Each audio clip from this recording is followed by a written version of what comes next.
Some men are feared because they raise their voices, others because they never need to.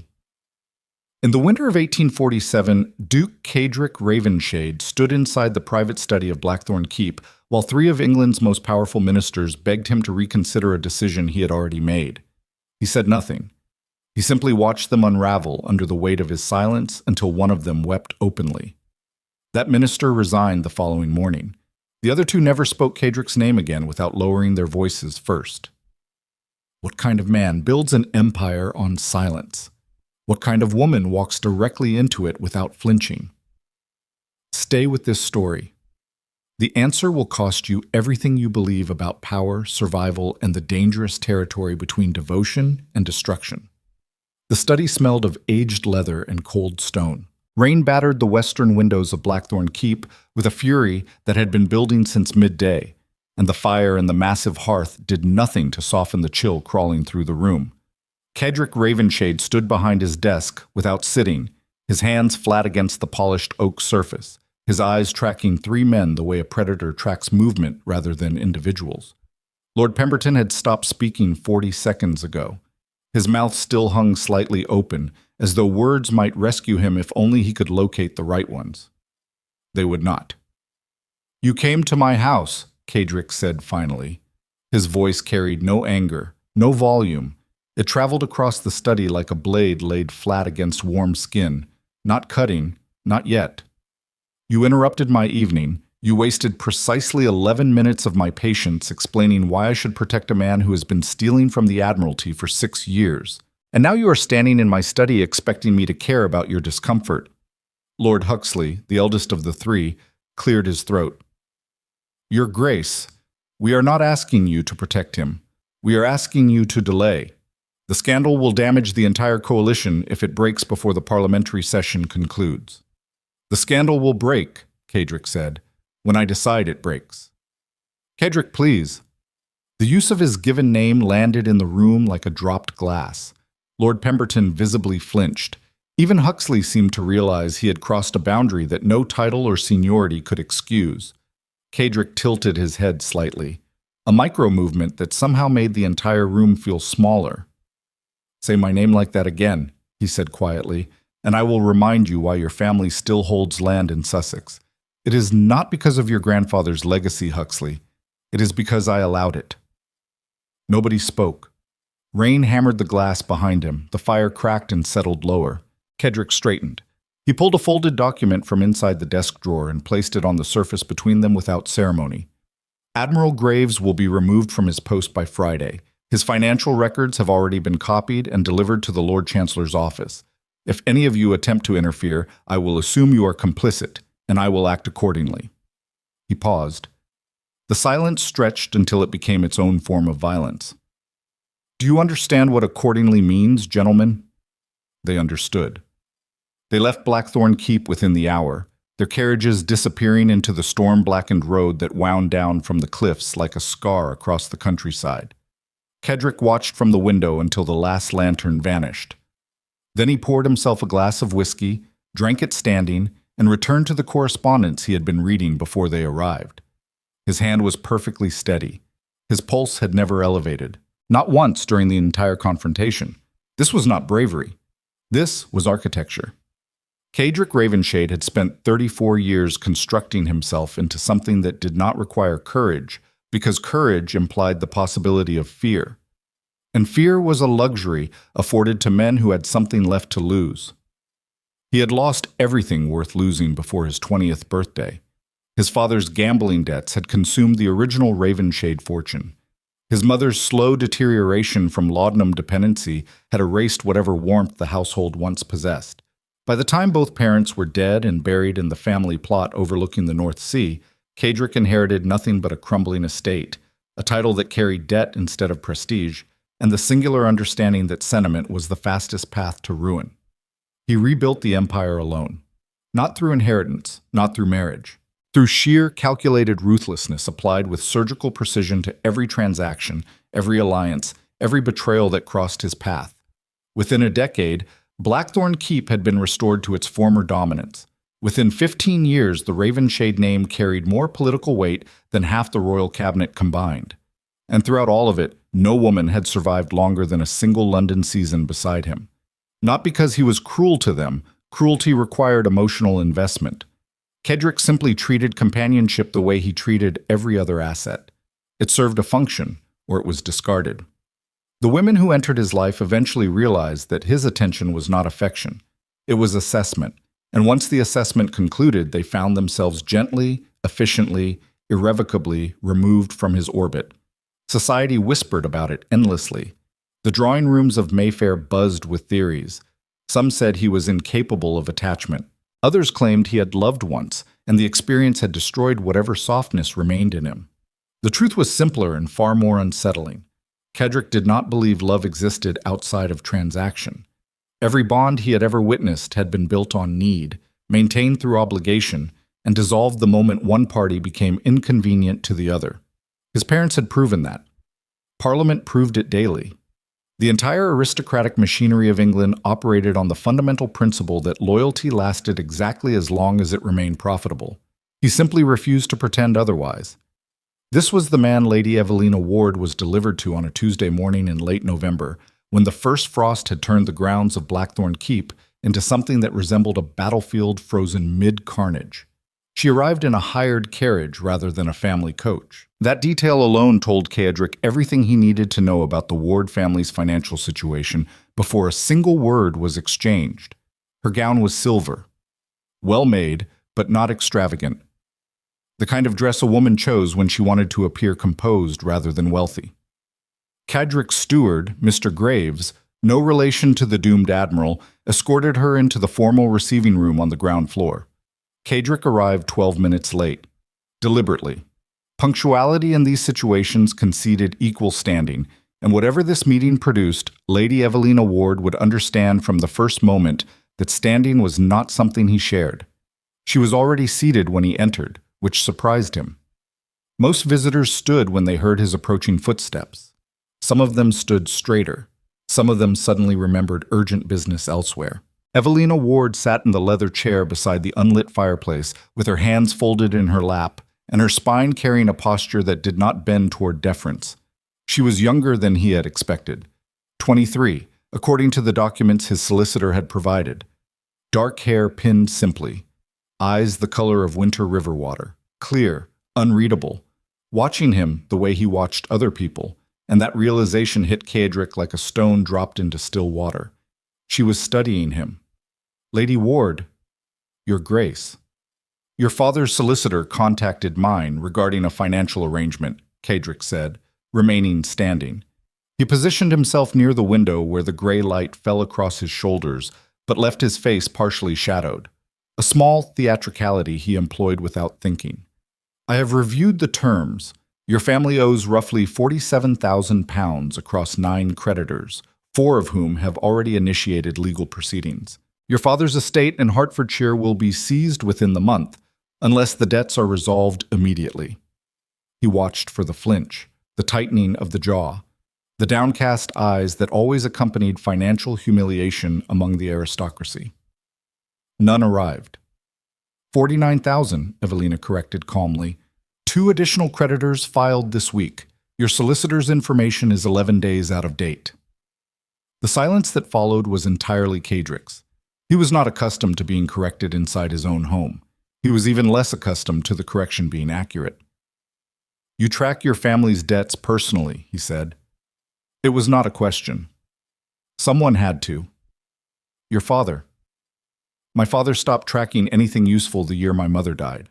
He has spent the last 4 years making decisions based on grief rather than arithmetic. I am here because grief does not negotiate well with creditors, and I would rather be practical than sentimental about what comes next. Kedrick studied her for a long moment. The fire had not been lit in the receiving room. The cold pressed against the windows like something alive, and this woman sat inside it without shivering, without complaint, without performing the genteel fragility that every other woman in her position would have weaponized for sympathy. You understand what is being proposed, he said. Marriage, Evelina said, in exchange for the complete resolution of my family's debts and the restoration of the Hertfordshire estate. Your solicitor was quite explicit. And you find that acceptable.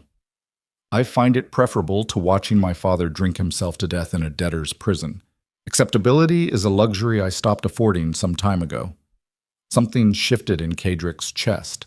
Not warmth, not admiration. Something far more dangerous. Recognition. He was looking at a person who had already made the calculation he respected most in this world. She had weighed sentiment against survival and chosen survival without hesitation, without apology. "The marriage will not be romantic," he said bluntly. "I do not require affection. I require a duchess capable of navigating London society without embarrassing the Ravenshade name. You will attend functions. You will manage the household. You will present the appearance of a stable alliance to anyone watching. In return, your family's debts vanish, your father keeps his home, and you will live in comfort that most women in England cannot imagine." "And what will you do?" Evelina asked. The question caught him off guard. Not its content, but its directness. "I will continue doing exactly what I have always done. Ruling. Protecting what is mine. And I will be yours. You will be Duchess of Ravenshade. The distinction matters." Evelina's eyes held his for 3 full seconds. In those seconds, Kedrick felt something he had not experienced in years. Uncertainty. Not about the arrangement, about her, about what lived behind those clear, steady eyes that refused to behave the way everyone else's did when pointed at him. "The distinction always matters," she said. "Until it doesn't." The marriage agreement was signed 3 nights later inside the study where Kedrick had dismantled Lord Huxley's pride just days before. The same desk, the same cold stone walls, the same fire burning low, while rain assaulted the windows of Blackthorne Keep. Evelina's father was not present. His signature had been obtained separately through a solicitor who reported that Baron Ward had wept while signing, though whether from relief or shame remained unclear. Kedrick did not ask. The emotional state of a man who had gambled away his family's legacy did not rank among his concerns. What concerned him was the woman sitting across from him, reading every clause of the marriage contract with the focus of someone reviewing a military treaty rather than a wedding document. "Clause 14, Evelina said without looking up. "It grants you sole authority over all household financial decisions without consultation." Standard language. Standard for whom? For anyone marrying into Blackthorne. "Change it," she said. Not a request, a statement delivered with the same composure he used when issuing commands to Parliament ministers. "I will manage the household.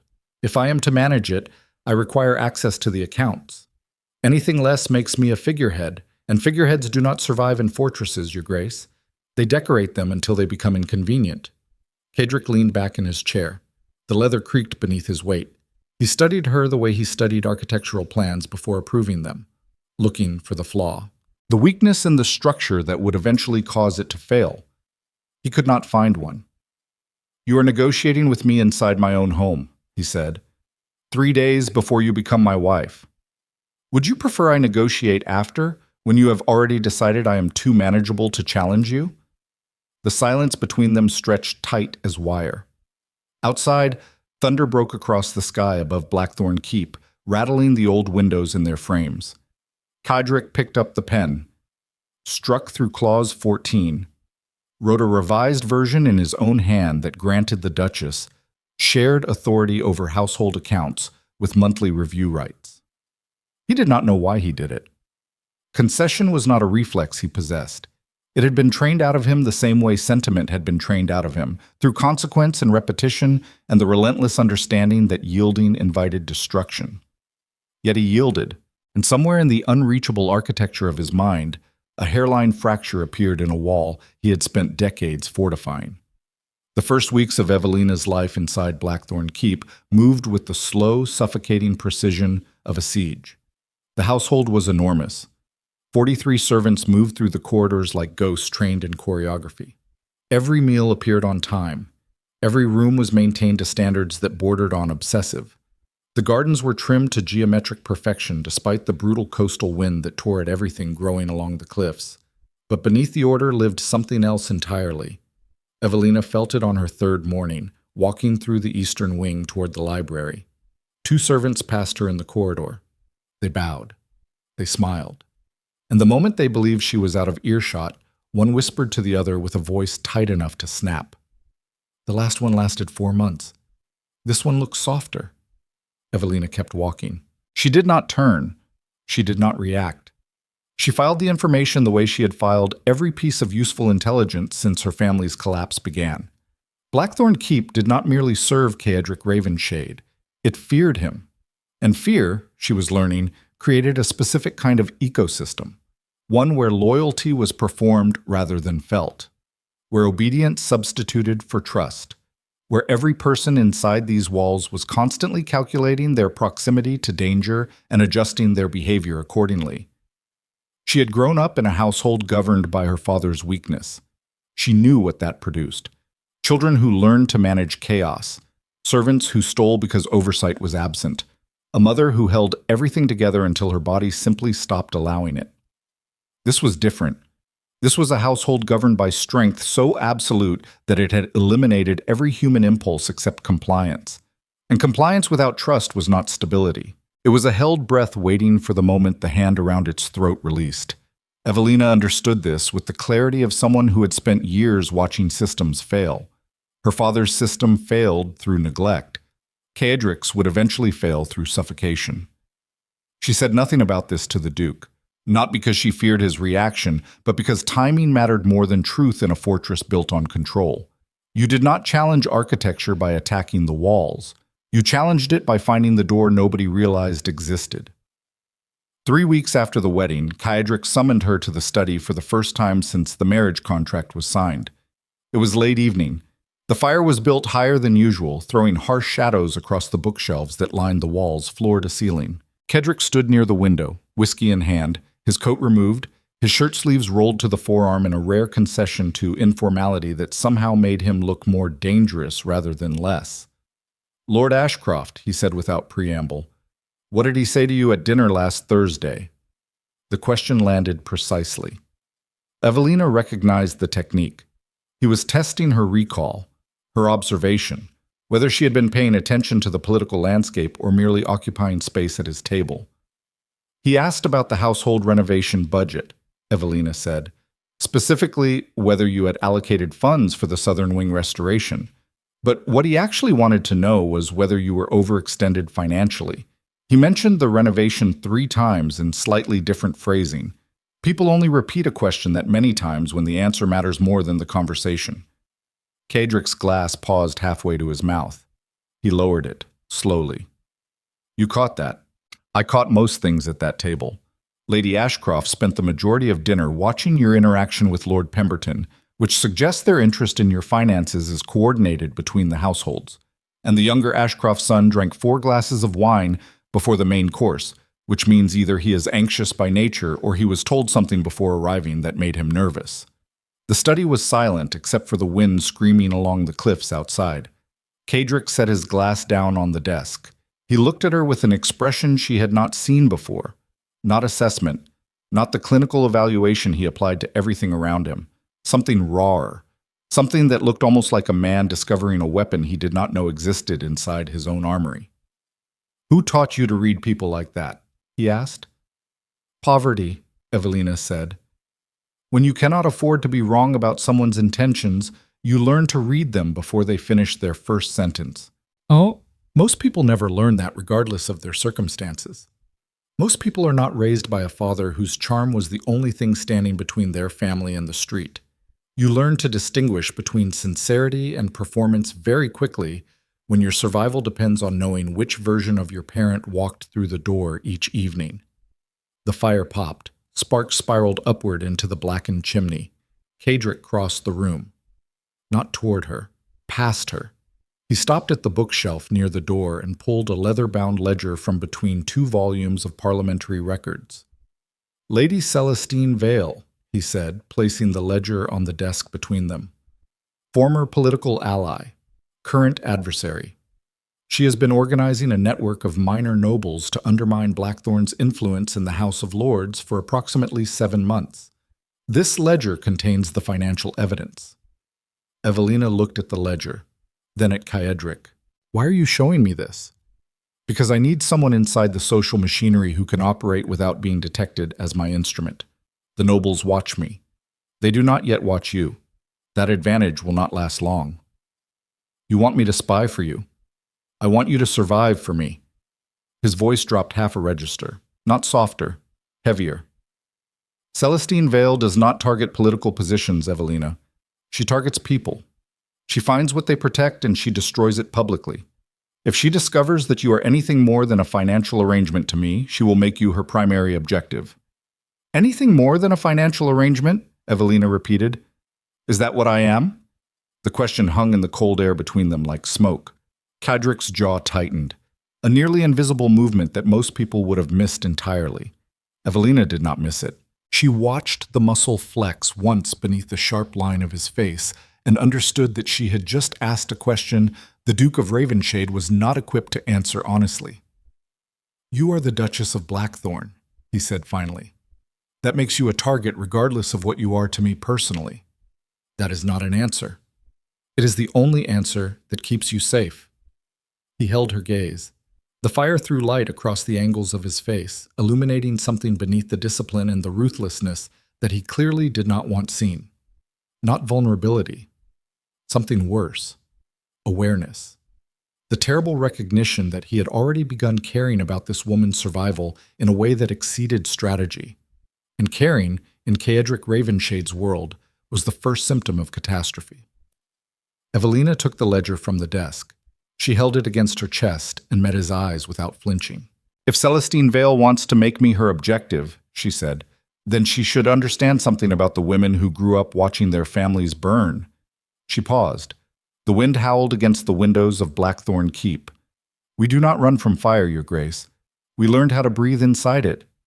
She left the study carrying the ledger and closed the door behind her without looking back. Kedrick stood alone in the firelight. His hand was gripping the edge of the desk hard enough to whiten his knuckles. His pulse, for the second time in as many months, was no longer steady. The crack in his architecture widened, and beyond the fortress walls, moving through London drawing rooms with a smile that concealed something far more lethal than ambition, Lady Celestine Vale had already begun assembling the weapon she intended to drive through the heart of Blackthorne itself. She had obtained the first letter that morning, forged in Evelina's handwriting, addressed to a man who was not her husband. And by the time the Duke discovered it existed, half of London would already believe his Duchess had betrayed him before the marriage was 3 months old. The forged letter reached Lord Ashcroft's breakfast table on a Wednesday morning disguised inside a bundle of parliamentary correspondence. By Thursday evening, it had been read aloud in 3 separate drawing rooms across Mayfair. By Friday, the whisper had grown teeth. The Duchess of Ravenshade was conducting a secret correspondence with Sir Edmund Hale, a young diplomat recently returned from Vienna whose reputation for charm far exceeded his reputation for discretion. The letter was intimate without being explicit, warm without being vulgar, written with just enough restraint to suggest that what remained unsaid between the two was far more damaging than what appeared on paper. It was a masterpiece of destruction. And Lady Celestine Vale had designed it with the patience of a woman who understood that the most effective weapons were the ones that looked like accidents. Celestine sat in her private study on Curzon Street while the rumors multiplied across London, reading the morning's intelligence reports from her network of informants with the satisfaction of a general watching flanking maneuvers execute on schedule. She was 41 years old, handsome rather than beautiful, built from angles rather than softness, with a mind that operated 3 moves ahead of whatever conversation she occupied. She had been Kedrick Ravenshade's most valuable political ally for nearly a decade before he severed the relationship over a disagreement about naval contracts that cost her family approximately £12,000 in anticipated revenue. £12,000. That was the price of Celestine Vale's loyalty, and the price of its betrayal would be extracted from Blackthorne Keep one humiliation at a time. She did not hate Kedrick. Hatred was sloppy. What she felt was the cold, architectural fury of a woman who had built her influence inside a system that rewarded men for the same ruthlessness it punished women for possessing. Kedrick had used her connections, her intelligence, her social machinery for years, and when the partnership became inconvenient, he had discarded her with the same efficient indifference he applied to everything that no longer served his interests. Now he had a wife, a young, untested woman with no political network, no family wealth, and no understanding of the kind of war that was about to be waged against her. Celestine almost felt sorry for her. Almost. The first indication that something had shifted in London's social atmosphere reached Evelina not through rumor, but through absence. She noticed it at Lady Pemberton's afternoon tea, an event she had been attending weekly since the marriage. The invitations had arrived consistently until this particular Thursday, when no card appeared in the Morning Post. Evelina said nothing about it. She dressed. She reviewed the household accounts Kaedric had granted her access to. She walked the eastern corridor of Blackthorne Keep and counted the windows the way she always did when her mind needed structure around a problem it had not yet identified. Something was wrong. She could feel it the way animals feel weather changes before the sky darkens. A pressure shift. A silence where there should have been noise. That evening, she found confirmation. The Ravenshade household received social correspondence through a dedicated office managed by Mr. Graves, the steward. Evelina had made it her practice to review the incoming invitations each morning. On this particular evening, she visited the office after dinner and discovered that 3 separate invitations for the following week had been rescinded. Each withdrawal was accompanied by a brief, overly polite note citing scheduling conflicts. 3 families. 3 cancellations. Same week. That was not coincidence. That was coordination. She was standing in the correspondence office holding the 3rd withdrawal letter when Kaedric appeared in the doorway. He had removed his evening coat. His waistcoat was unbuttoned at the throat. The informality should have softened him. Instead, the half-dressed precision of his appearance made him look like a man who had been interrupted while preparing for something violent. "You noticed," he said, "the Ashcrofts, the Daltons, and Lady Whitmore all withdrew invitations within the same 48-hour window." "Yes." "You already knew." "I knew this morning. My contacts inside Ashcroft's household reported it before breakfast." Evelina set the letters down on the desk. Her hands were steady. Her voice was not yet ready to be. "What are they saying about me?" Kaedric crossed the room and closed the door behind him. The click of the latch was the loudest sound in the house. "A letter has been circulated, written in a hand that closely resembles yours, addressed to Sir Edmund Hale. The content suggests an intimate familiarity that predates our marriage." The silence that followed was not empty. It was full, heavy with the specific weight of a woman processing an attack she did not see coming, and a man watching her process it with the intensity of someone calculating whether the damage was still containable. "I have never met Sir Edmund Hale," Evelina said. "I know." "You verified that before telling me." "I verified it within 2 hours of learning the letter existed." She looked at him, really looked. Past the controlled expression and the deliberate posture and the careful distance he maintained from anything resembling vulnerability. She looked at the man behind the machinery and found something that startled her more than the accusation itself. He believed her. Not because he had verified the facts. He had believed her before the verification was complete. She could see it in the way his jaw was set, not with doubt, with fury. The quiet, compressed rage of a man whose territory had been violated and whose response was already forming behind his eyes like weather building over open water. "Celestine," Evelina said. "Celestine." "How bad will it get?" Kaedric did not soften the answer. He respected her too much for that, and the realization that he respected her at all was something he chose not to examine in this moment. "By next week, half of London will believe you are unfaithful. By the week after that, the other half will pretend to believe it, because social currency depends on participating in the dominant narrative regardless of its accuracy. Your reputation will be systematically dismantled until the Ravenshade name becomes synonymous with scandal rather than authority." "And your response?" "My response will be disproportionate." "Meaning what?" "Meaning that Celestine Vale has spent 7 months building a coalition of minor nobles who believe they can challenge Blackthorne's influence. She has funded this operation through a network of financial intermediaries connected to Lord Ashcroft's banking interests. I intend to sever every financial connection simultaneously and publicly. That will destroy families. That will destroy the infrastructure being used to destroy you." Evelina stared at him across the darkened office. The fire in the corridor threw thin orange light beneath the door, painting a line across the stone floor between them. "You are going to burn down their finances because of a forged letter about me." I'm going to eliminate a political threat that has been building for 7 months. The letter is simply the mechanism that accelerated my timeline. That is not the reason, and we both know it." The words landed between them like a blade dropped point first into wood. Kedrick's expression did not change. His body did not move. But something behind his eyes shifted.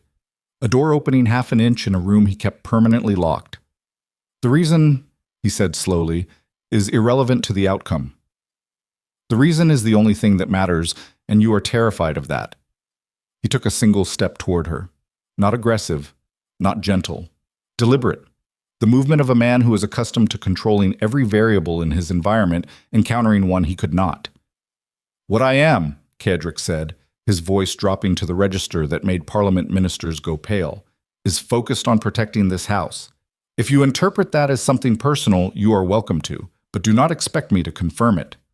I do not need your confirmation. I can read you the same way I read everyone at your dinner table. The difference is that you are not accustomed to being read." Silence filled the space between them. Not the weaponized silence Kedrick deployed in political confrontations. Something else.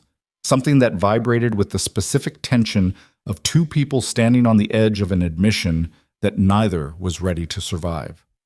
Kedrick turned away first.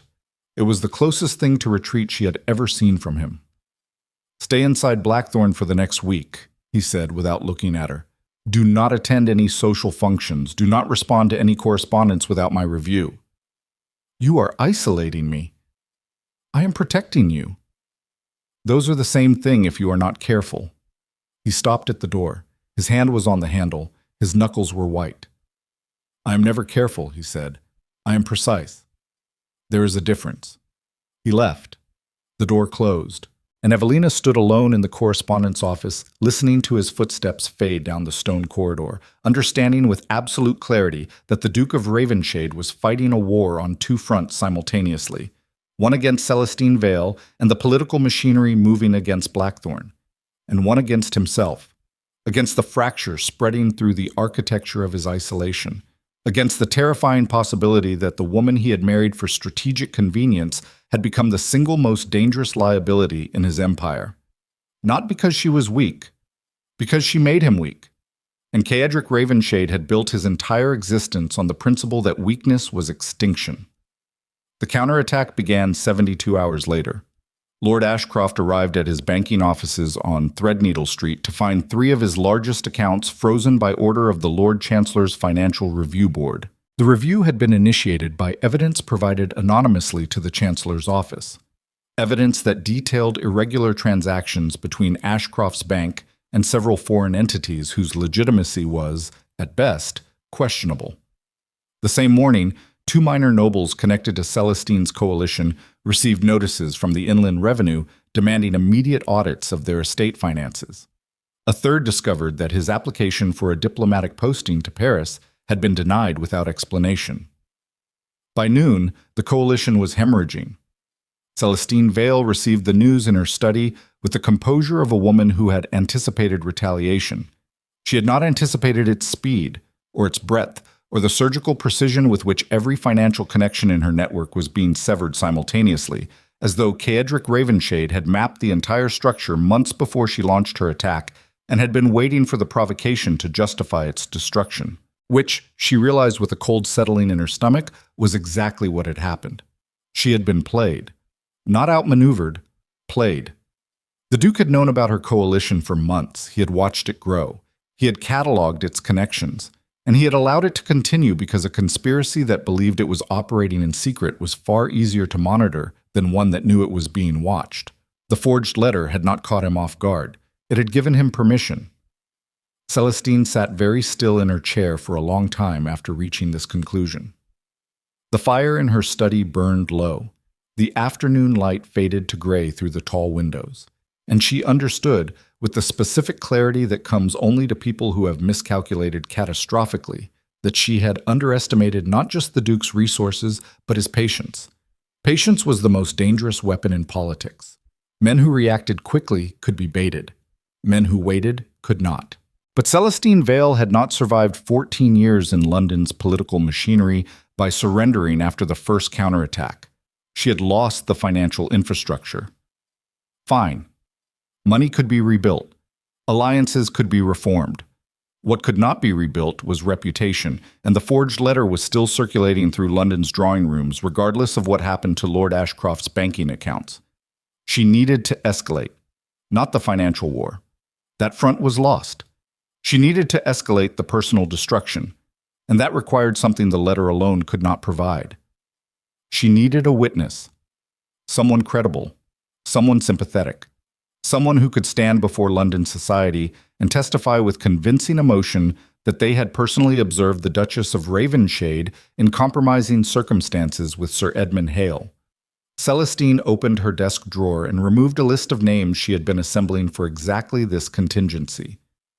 5 women, all of them socially connected, all of them financially vulnerable, all of them carrying grudges against the aristocratic system that had used them and discarded them with the same indifference that Ceadric applied to everything. One of them would agree.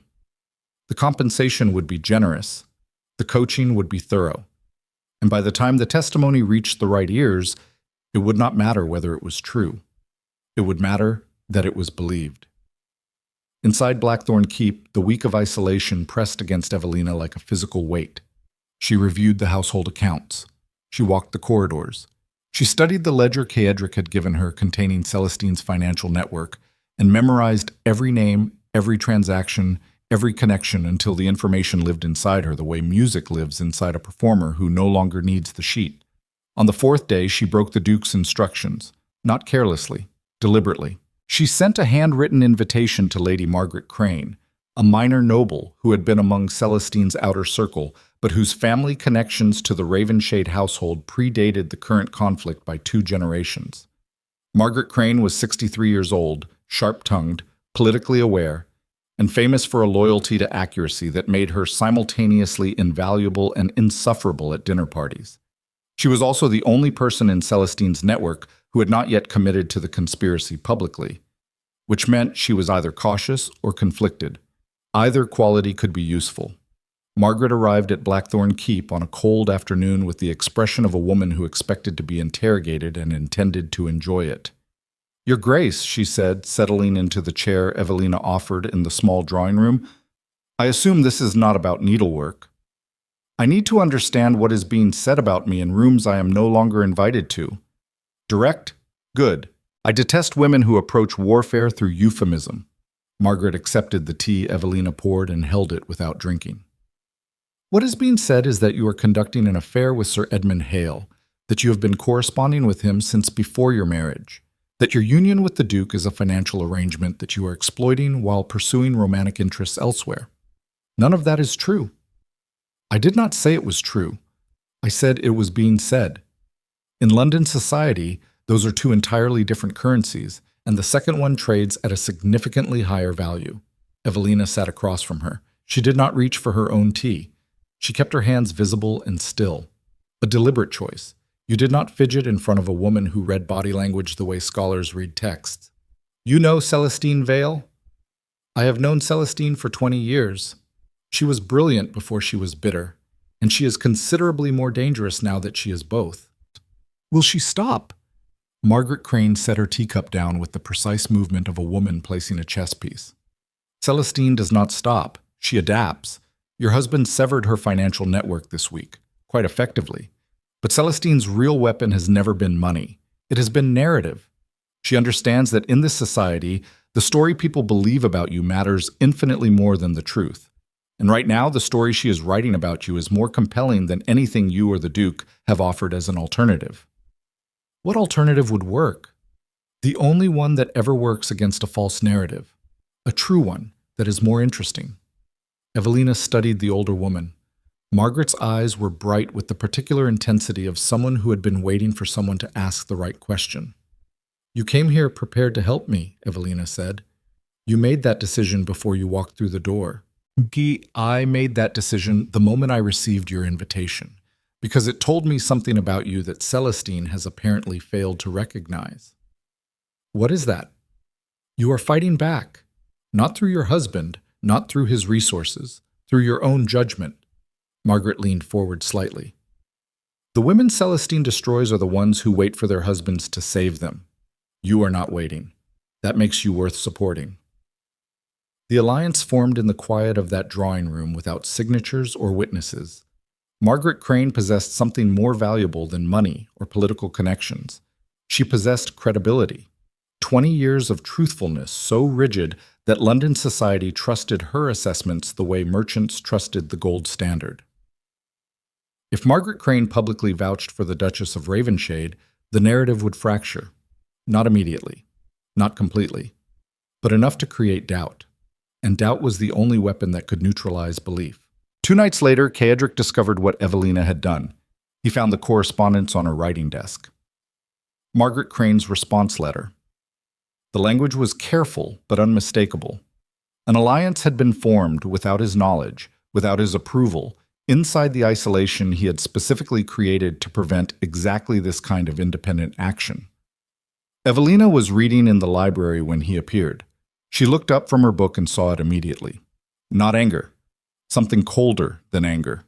The expression of a man whose control had been circumvented by the one person he had allowed inside the perimeter. You contacted Margaret Crane. Yes. I told you to remain inside Blackthorne. No correspondence without my review. You told me. I disagreed. He crossed the room slowly, each step deliberate. The fire in the library was dying, and the shadows made his features look carved from the same stone that built Blackthorne Keep. This is not a negotiation, Evelina. This is survival. Every move you make without coordination with me creates a vulnerability that Celestine can exploit. Every day I sit inside this fortress doing nothing creates a different vulnerability, one you are too close to see. And what vulnerability is that?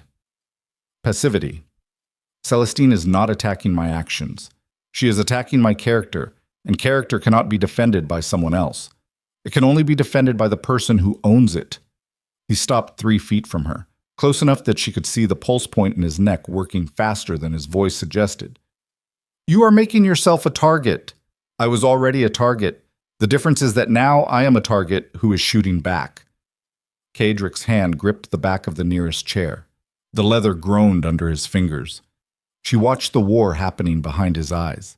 The part of him that demanded absolute control clashing with the part that recognized she was right, that her instinct was sound, that the woman he married for strategic convenience was demonstrating exactly the kind of tactical intelligence he would have admired in any other context. But this was not any other context. This was her. And admiration, in this specific case, was entangled with something far more volatile. If Celestine discovers your alliance with Margaret Crane before the timing is right, he said, she will neutralize Margaret the same way she is neutralizing you. Then we ensure the timing is right. We. The word hung between them, small and enormous. The first time either of them had used it to describe their operation as something shared rather than directed. Ceadric released the chair. He looked at her for a long time. The fire cracked its last ember and the library settled into the blue darkness of late evening. If this fails, he said, the damage will be irreversible. If this fails, Evelina answered, we were never going to survive Celestine anyway, and I would rather fail fighting than succeed hiding. He turned toward the door, stopped, turned back. Tomorrow evening, the Warwick reception. Celestine will be there. Margaret Crane will be there. Half the families who rescinded invitations will be watching from across the room to see whether you have the nerve to appear in public. I will be there. I know you will. His voice carried something it had never carried before. Not approval, not command. Something between admiration and terror. The sound of a man recognizing that the person standing in front of him was not an asset to be managed, but a force he could neither direct nor contain. That is what frightens me. He left the library. Evelina sat alone in the darkening room, her book forgotten, her heart hammering against her ribs with the understanding that tomorrow night would determine whether the Duchess of Ravenshade survived London's cruelest battlefield or was consumed by it. And somewhere in a townhouse on Curzon Street, Celestine Vale was finishing the final rehearsal with a woman named Mrs. Anne Blackwell, a widow of modest reputation and considerable desperation, who had agreed for the sum of £3,000 to stand before the Warwick reception and testify that she had personally witnessed the Duchess of Ravenshade entering Sir Edmund Hale's private residence on the evening of November the 14th. The date was real. The address was real. The witness was convincing. And the accusation, delivered publicly before every family that mattered in England, would arrive at the exact moment Evelina walked through the door. The Warwick reception occupied the entirety of Lord Warwick's Belgravia townhouse, a sprawling Georgian structure whose ballroom alone could hold 300 bodies, and whose corridors had witnessed more political assassinations conducted through conversation than most battlefields achieved through artillery. Crystal chandeliers burned above marble floors polished to a mirror finish.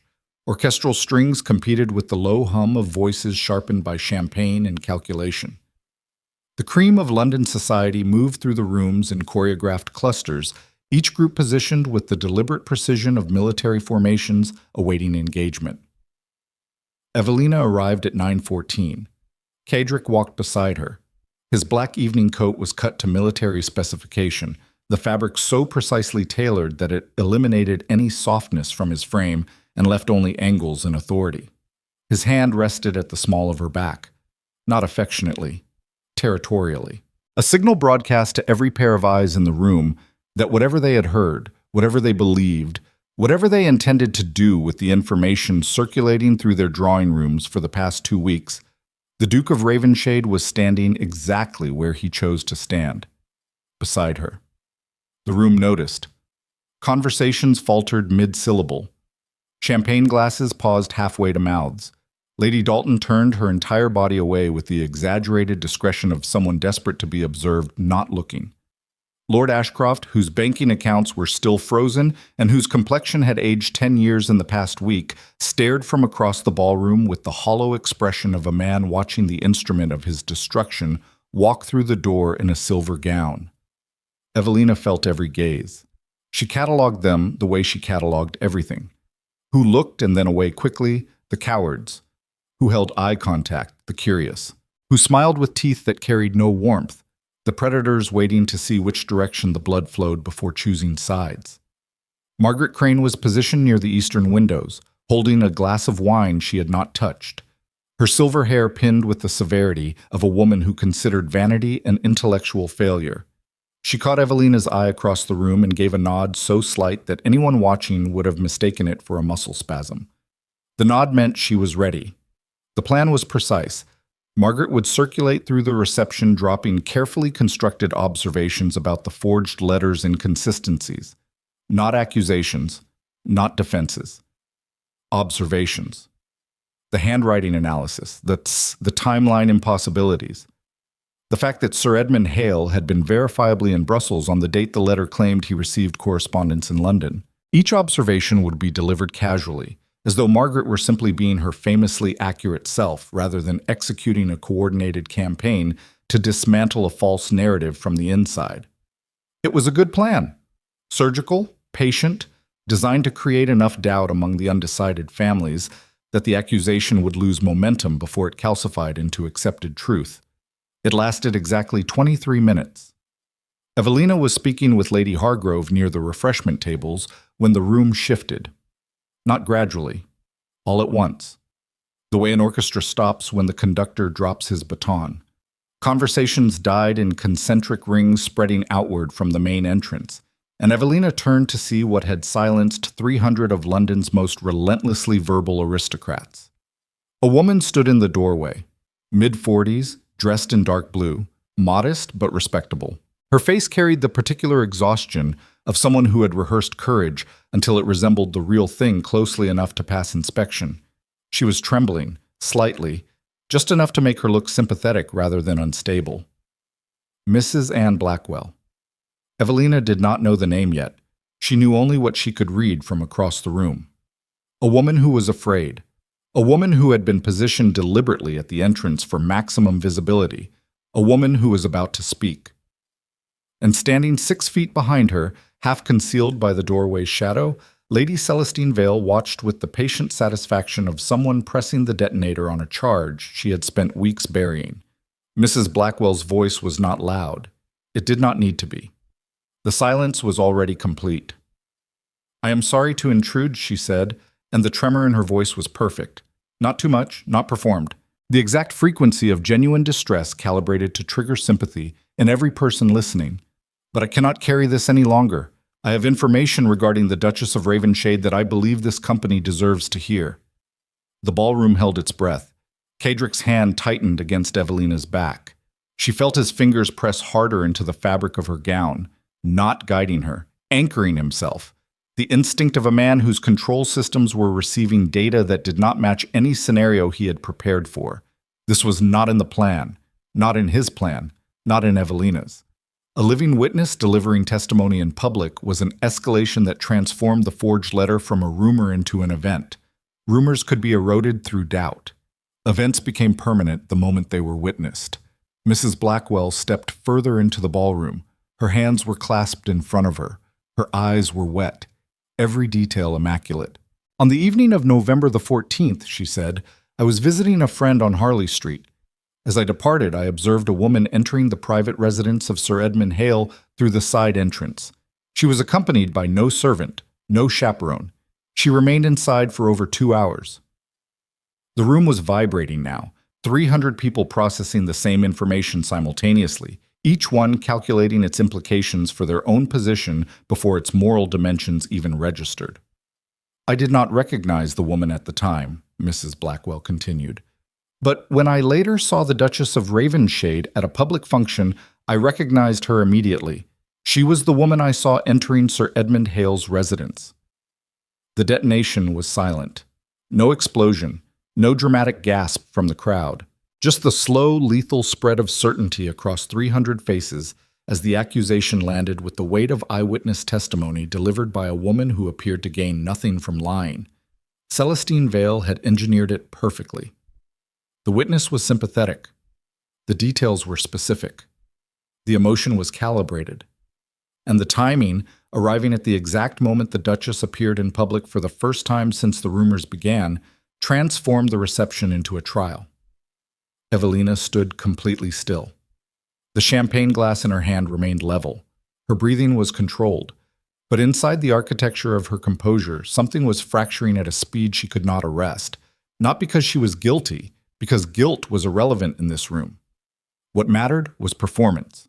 And the performance unfolding in front of her was so convincing that even the people inclined to doubt it would find themselves overwhelmed by the social pressure to accept it. She looked across the room at Margaret Crane. The older woman's face had gone white, not with fear, with recognition. Margaret understood what had just happened with the clarity of a veteran watching an ambush spring from a direction no one had scouted. The careful, patient campaign of doubt she had been preparing to deploy was now useless. You could not erode a rumor with logic when a weeping witness had just converted it into testimony. Kedrick moved first. He removed his hand from Evelina's back and stepped forward. The crowd parted for him the way water parts for the bow of a warship. His pace was measured. His expression was the one that made Parliament ministers excuse themselves from rooms. And when he reached Mrs. Blackwell, he stopped 3 feet from her and looked at her with an intensity that should have disintegrated her rehearsed composure on contact. "What is your name?" he asked. His voice carried across the ballroom without effort, not because he projected it, because every other sound in the room had surrendered to it. "Mrs. Anne Blackwell, Your Grace. And you claim to have witnessed my wife entering a private residence unaccompanied." "I do not claim it, Your Grace. I state it as fact." "Fact." He let the word hang in the air like a verdict. "Mrs. Blackwell, are you aware that Sir Edmund Hale departed London for Brussels on November the 11th and did not return until December the 2nd? His travel records are filed with the Foreign Office and available for public review." A ripple passed through the crowd. Mrs. Blackwell blinked, once, the tiniest fracture in her preparation. "I can only state what I saw, Your Grace." "What you saw? On a date when the man whose residence you claim my wife visited was verifiably in another country." "I saw what I saw." "Then what you saw was not what you are describing. Or you are lying. In either case, you are standing in Lord Warwick's ballroom making a public accusation against the Duchess of Ravenshade based on testimony that contradicts documented evidence." He paused. The pause lasted 3 seconds. In those 3 seconds, Mrs. Blackwell's face underwent a transformation visible to every person watching. The rehearsed courage collapsed. Beneath it was something raw and terrified. The face of a woman who had been told this would be simple and was discovering in real time that nothing involving the Duke of Ravenshade was simple. "I suggest," Kedrick said, "that you reconsider your evening." Mrs. Blackwell's mouth opened, closed, opened again. She looked toward the doorway where Celestine Vale had been standing moments before. Celestine was gone. The absence hit Mrs. Blackwell like a physical blow. The person who had coached her, paid her, promised her that the Duke's response would be manageable, had vanished the moment the operation encountered resistance. She was alone, standing before 300 of England's most powerful families with an accusation that had just been dismantled in front of witnesses by a man whose capacity for retribution was legendary. She broke, not dramatically, quietly, the way structures fail when the load exceeds their capacity. Her shoulders folded inward, her clasped hands separated and fell to her sides. She took 2 steps backward, turned, and walked out of the ballroom without another word. The room exhaled. Conversations resumed with the slightly hysterical energy of an audience after a near catastrophe. Lord Warwick himself appeared from somewhere in the crowd and began the practiced routine of a host redirecting attention away from an incident and toward the orchestra, which began playing with renewed urgency as if the musicians understood that their function had just shifted from entertainment to emergency repair. It should have been a victory. Kedrick had dismantled the witness publicly.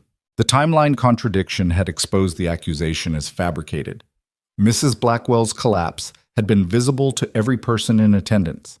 By any strategic measure, the Warwick reception should have ended the conspiracy against the Duchess of Ravenshade before it reached critical mass. But Evelina knew better. She could read the room the way sailors read horizons, not for what was visible, but for what was forming beyond the edge of sight. The damage was done. Not because Mrs. Blackwell's testimony was believed, but because the spectacle itself had transformed the accusation from gossip into theater. People would leave this reception and describe what they had witnessed. They would embellish. They would speculate. The Duke's defense would be interpreted not as proof of innocence, but as proof that the accusation was serious enough to require a public confrontation. In the arithmetic of London society, an accusation worth fighting was an accusation worth remembering. And accusations worth remembering became permanent regardless of their validity. Celestine Vale had understood this from the beginning. The witness was never meant to convince. She was meant to create a scene, a memory, a story that would be retold in every drawing room for the next 6 months with increasing levels of dramatic embellishment until the original facts became irrelevant and only the narrative remained. The Duchess was accused. The Duke defended her, which meant there was something to defend against. That was the weapon, not the lie, the implication that the lie required defense. Evelina understood all of this while standing beside a marble column in Lord Warwick's ballroom, holding a champagne glass she had not sipped from, watching her husband move through the room with the controlled precision of a man reasserting dominance over a situation that had already escaped his containment. She watched him speak to Lord Warwick, watched him exchange words with 2 parliamentary allies whose body language suggested reassurance was being administered. Watched the machinery of his power deploy across the reception with the efficiency she had come to expect from everything Kedrick did. And she realized, with a certainty that settled into her bones like cold water, that his machinery was not enough. Not for this. Not for a war fought on the terrain of reputation and belief and social narrative where raw power could intimidate but could not persuade. Kedrick could freeze bank accounts. He could destroy political careers. He could stand in the middle of a ballroom and make a paid witness crumble through sheer force of presence. But he could not control what 300 people chose to believe when they returned to their homes and discussed what they had seen over brandy and speculation. He was fighting the wrong war, and he was too deep inside his own architecture to see it. She found him 40 minutes later in a private corridor off the main ballroom, standing alone beside a window that overlooked Warwick's garden. The gas lamps outside threw pale yellow light across his face. His jaw was set so tightly she could see the muscles working beneath the skin. His hands were at his sides. Still, controlled. But the stillness was brittle in a way she had learned to recognize. the stillness of a man holding something volatile in place through pure will. "You handled Mrs. Blackwell," she said. "I exposed her." "You exposed the lie. That is not the same as defeating it." He turned toward her. His eyes were dark in the corridor's half-light. Not angry, exhausted in a way that had nothing to do with physical fatigue. The exhaustion of a man whose primary weapon had just proven insufficient against an enemy who refused to fight on his terms. "I know what you're going to say," he said. "Then say it yourself." The accusation survived the debunking. "The story is bigger than the evidence. Celestine designed it that way." "Yes. And you believe my approach is failing." "I believe your approach is winning battles inside a war that is being fought on a battlefield you do not control. You control Parliament, you control finance, you control the men in that room, but you do not control what their wives whisper to each other when the doors close. And their wives are the ones who will decide whether I am the Duchess of Ravenshade or the woman who was publicly accused of infidelity at the Warwick reception." Cadric leaned against the window frame. The posture was so uncharacteristic that it registered in Evelina's mind as a kind of confession. The Duke of Ravenshade did not lean. He did not rest his weight against surfaces. He stood as though gravity itself answered to his schedule. The fact that he was leaning now told her more about his internal state than anything he could have said. "What do you need from me?" he asked. 4 words, delivered quietly, without command structure, without strategic framing. The raw question of a man who had spent his entire life providing answers, discovering that the situation required something he had never learned to offer. Deference.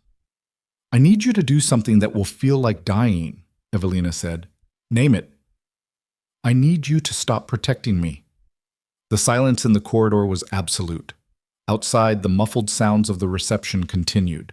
Music, laughter that sounded like breaking glass, the engine of aristocratic society grinding forward, regardless of the wreckage in its wake. "Not because I do not need protection," she continued, "because the protection itself is what Celestine is using against us. Every time you defend me, you confirm that I am someone who requires defending. Every time you deploy your power on my behalf, you reinforce the narrative that the Duchess of Ravenshade cannot stand on her own, that she is an asset being maintained rather than a person with authority. You want me to do nothing. I want you to let me fight this in the arena where it is actually being waged. Drawing rooms, social circles, the conversations that happen after you leave the room. I need to be visible, not beside you, not behind your name, visible as myself. Celestine will come for you directly. Celestine is already coming for me directly. The difference is whether I am standing behind your walls when she arrives or standing in the open where everyone can see me hold my ground." Cadric's breathing changed. Evelina watched his chest rise and fall with a rhythm that had lost its usual mechanical steadiness. Something was happening inside him that his control systems could not regulate. The conflict between every instinct he had spent 34 years developing and the recognition that those instincts were inadequate for the reality standing in front of him. He had built himself into a fortress, impenetrable, unassailable, capable of withstanding any external attack through sheer force of will and resource. But Evelina was not asking him to withstand an attack. She was asking him to open the gate, to watch someone he had begun to care about walk into territory he could not control. And caring was the fracture, the one structural flaw in the architecture of his isolation that no amount of power or precision could repair. Because the moment you cared about another person's survival more than your own strategic position, you became vulnerable in a way that no fortress could protect against. He knew this. He had known it since the night she corrected his solicitor's debt figures in the receiving room. Since the evening she read Lord Ashcroft's intentions at the dinner table with a precision that matched his own. Since the moment she took the ledger from his hands and walked out of his study carrying classified intelligence with the composure of a general accepting a field commission. He had married a transaction and discovered a partner, and now that partner was asking him to do the one thing his entire existence had been constructed to prevent: trust someone else with his vulnerability. 3 conditions, he said finally. His voice was rough in a way she had never heard. Not commanding, stripped, the sound of structural walls being removed under load. You report to me daily, every interaction, every conversation, every piece of intelligence, You do not operate blind. Agreed. If the situation deteriorates beyond what social maneuvering can contain, I intervene. Non-negotiable. Define deteriorate. Physical threat, legal action. Anything that moves beyond reputation into territory where power, rather than persuasion, becomes the relevant instrument. Agreed. Third, he paused. The gas lamp outside flickered. Shadows moved across his face like something alive. If you are in danger, real danger, not political inconvenience, not social embarrassment, danger, you tell me. You do not calculate whether telling me compromises your strategy. You do not decide that the mission matters more than your safety. You tell me. The third condition was not strategic. It was personal, delivered with the raw, ungoverned intensity of a man who had just revealed the exact location of the only thing in his empire he could not afford to lose. Agreed, Evelina said softly. They stood in the corridor for a moment longer. The reception hummed beyond the wall beside them. 300 people discussing the evening's events, calculating, repositioning, building narratives that would harden into social reality before morning. Kedrick straightened. The lean disappeared. The architecture reassembled itself around the fracture with the visible effort of a structure compensating for a load-bearing wall that had been partially removed. Margaret Crane, he said. You trust her. I trust her accuracy. In this environment, that is more valuable than loyalty. Use her. Build whatever network you need. You have access to the household accounts. Spend what you require. He turned to leave. Stopped. Did not turn back. Evelina. Yes. When this is over, regardless of the outcome, I need to tell you something. Something I should have said the night you took the ledger from my study. What is it? Not now. After. He walked away. His footsteps echoed down the corridor with the measured precision she recognized as Duke Ravenshade at full operational capacity. The Duke. The fortress. The man who ruled through silence and strategic devastation. But the man who had stood in this corridor 30 seconds ago was not that person. The man who leaned against the window and asked, "What do you need from me?" was someone else entirely. Someone who had existed beneath the architecture all along, buried under decades of discipline and loss, and the ruthless conviction that survival required the elimination of everything soft. That man was terrified, not of Celestine Vale, not of political destruction, not of any external threat that power could neutralize or wealth could deflect. Terrified of what he had just done, releasing control, trusting another person with the part of himself he had spent a lifetime fortifying against exactly this kind of exposure. Evelina returned to the reception alone. She spent the remaining hour speaking with 7 different women, not defending herself, not explaining, asking questions, listening, remembering names, children, concerns, ambitions, building the only infrastructure that could survive Celestine Vale's assault. Connection. Because fortresses could be sieged, armies could be outmaneuvered, bank accounts could be frozen, and witnesses could be purchased, and political alliances could shift with the wind. But a woman who was known, truly known, by the people around her could not be erased by a forged letter and a paid liar. That was the war Evelina intended to fight. And 2 streets away, in a private carriage parked in the shadows on Eaton Place, Celestine Vale sat reading a letter that had arrived by courier during the reception. A letter that changed everything. It was from Mr. Graves, not a stranger, not an outside agent. Mr. Graves, the steward of Blackthorne Keep, the man who managed Duke Ravenshade's household, who controlled the flow of correspondence through the estate, who had served the Ravenshade family for 19 years with a loyalty so consistent that it had become invisible.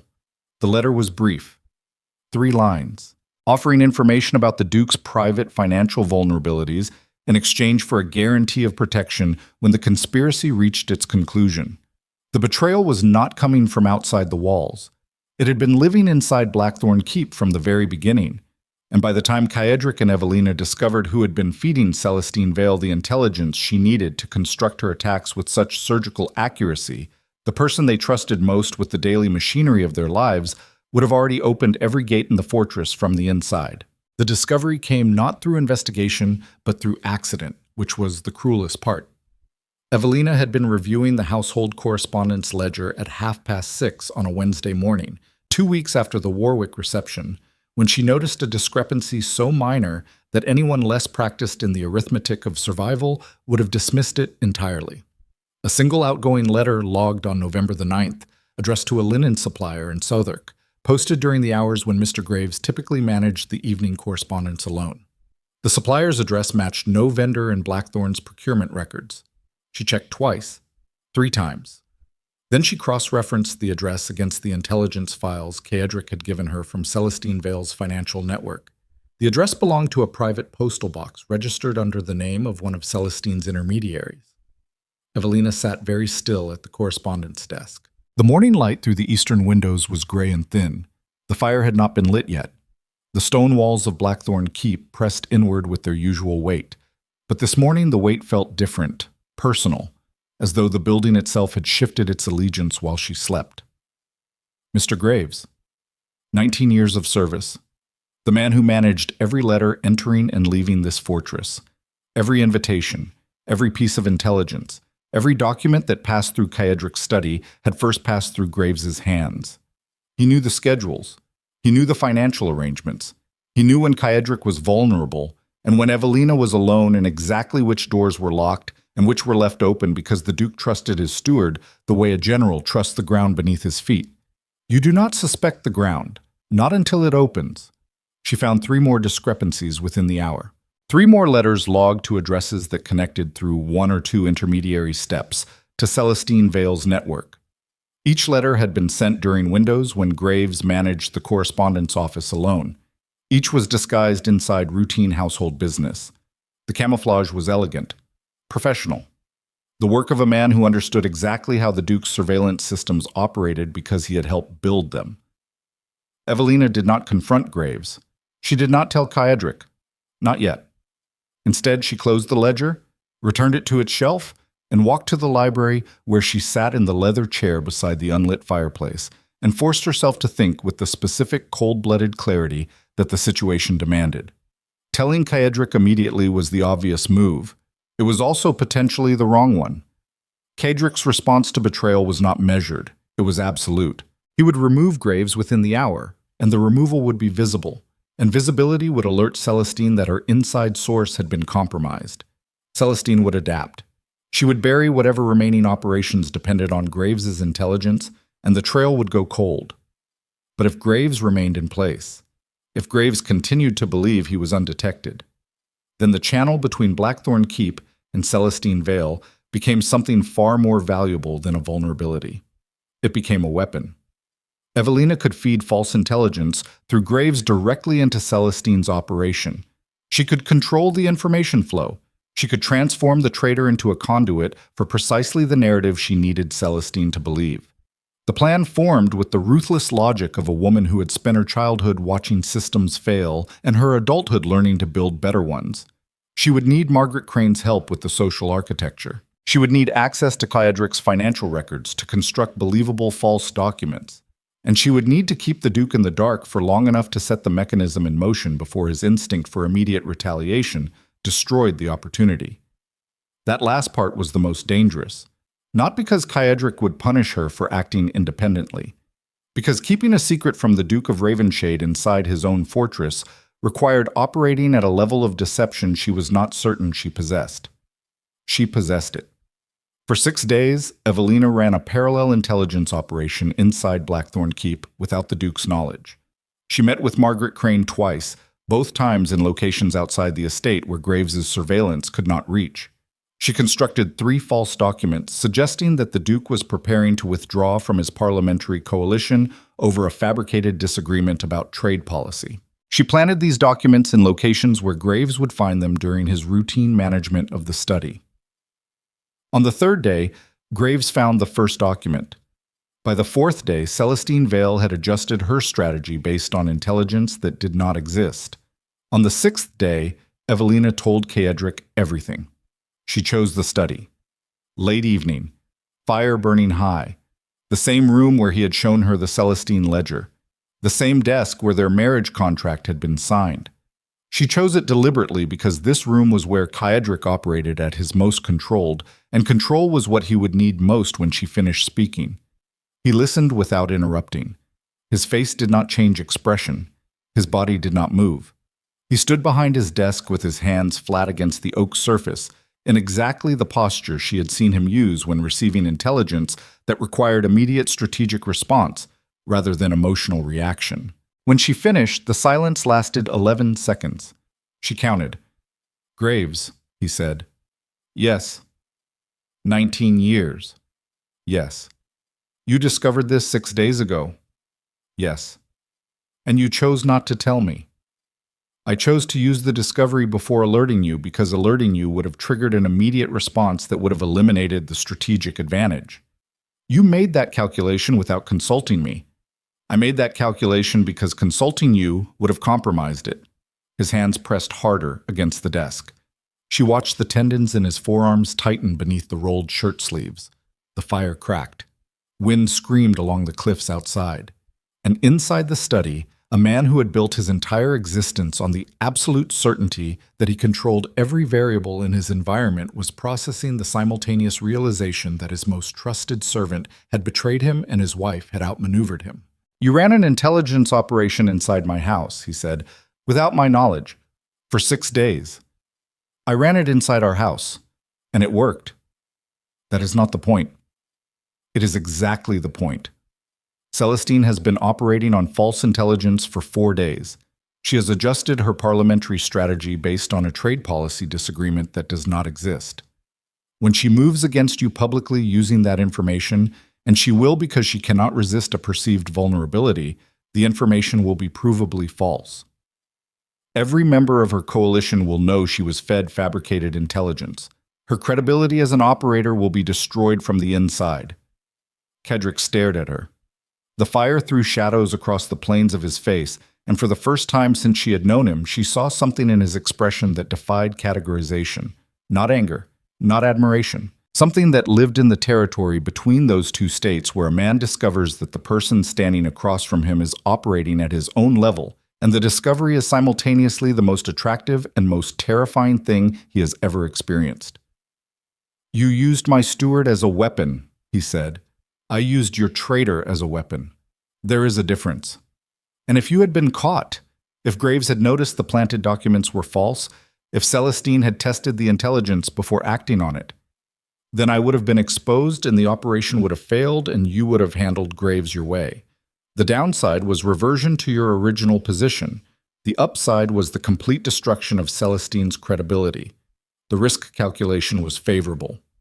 "The risk calculation." His voice dropped. Not to the register he used for intimidation. Lower, to a place she had never heard before. The frequency of a man whose defenses had been bypassed so completely that the machinery governing his responses had temporarily stopped functioning. "You sound like me." "I learned from watching you." "No. You learned from watching your father fail. I was simply confirmation that the opposite approach worked." The honesty of that observation landed between them with physical weight. Evelina felt it in her chest, the recognition that he saw her. Not the composed Duchess, not the strategic asset. The woman who had been forged in the specific fire of watching someone she loved destroy everything through weakness, and who had built herself into the opposite of that destruction with the same obsessive precision that Kaedric had used to rebuild Blackthorne. They were the same architecture, built from different ruins, reinforced against the same categories of failure. And standing in this study, looking at each other across the desk where their transactional marriage had been signed, both of them understood that the transaction had become something else entirely, something that neither of their architectures was designed to contain. "Graves needs to be handled," Evelina said, pulling the conversation back to operational terrain, because the alternative terrain was a cliff edge neither of them could afford to approach tonight. "But not yet.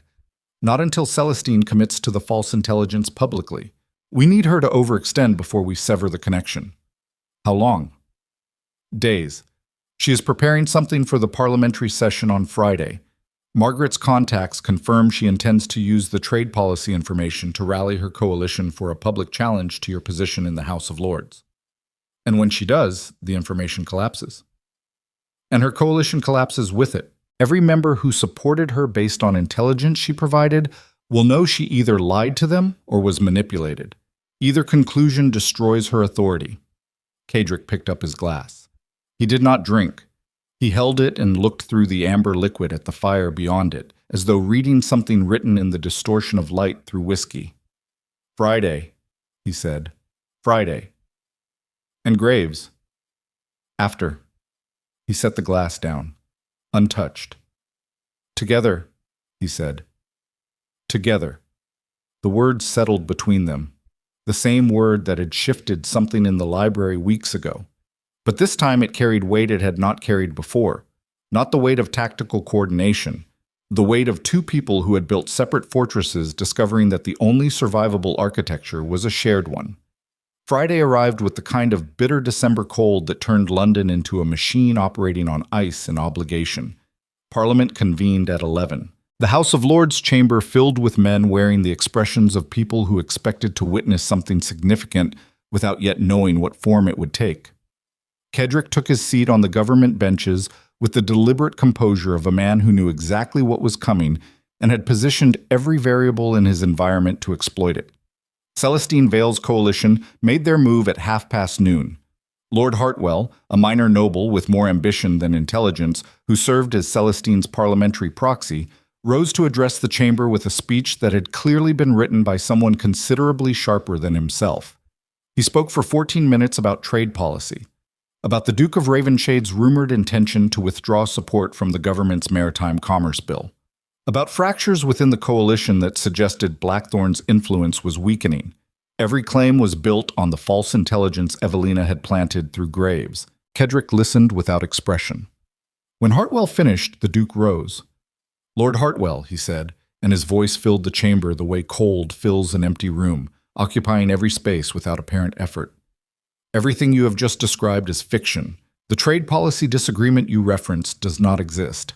My position on the Maritime Commerce Bill has not changed, and the internal coalition fractures your speech depends upon were fabricated documents planted inside my own household, specifically to test whether they would reach this chamber through your patron's intelligence network." The chamber went silent. Not the productive silence of deliberation, the catastrophic silence of 300 men realizing simultaneously that they had just witnessed a political ambush executed from the inside. "The documents were designed as a loyalty test," Kadrick continued. "They were placed where only one person inside Blackthorne Keep could access them. That person transmitted them to an external network operated by individuals who have been working to undermine this government's authority for the better part of a year. Lord Hartwell, you have just read their fabricated intelligence into the parliamentary record as fact." Hartwell's face drained of color so rapidly that the nobleman beside him physically reached out, as though expecting him to collapse. "Every member of the coalition that provided your speech," Kadrick said, "is now on record supporting a political position based on manufactured evidence. I will leave it to each of you to determine how you wish to explain that to your constituents." He sat down. The destruction was instantaneous and total. Celestine's coalition fractured before the session adjourned. 3 members publicly disavowed their association with Hartwell before the hour ended. 2 more requested private meetings with Kadrick's parliamentary secretary by evening. Lord Hartwell himself left the chamber looking like a man who had just watched his political career walk into traffic. By midnight, Celestine Vale's network was functionally dead, but the night was not over. The most dangerous confrontation was still waiting inside the walls of Blackthorne Keep, standing in the servants' corridor with 19 years of loyalty that had been rotting from the inside like timber eaten by something invisible and patient. They found Graves in his office at 11:15. He was reviewing the morning correspondence schedule as though nothing had changed, as though the parliamentary session that had just destroyed his co-conspirators' network was an event happening to other people in a world that did not include his quiet, meticulous office on the ground floor of the fortress he had been systematically betraying for months. Kadrick closed the door behind them. Evelina stood to his left. Not behind him, beside him. The positioning was deliberate, and Graves noticed it immediately. His hand stopped moving over the correspondence. His eyes traveled from the Duke to the Duchess, and something shifted in his expression. A recognition.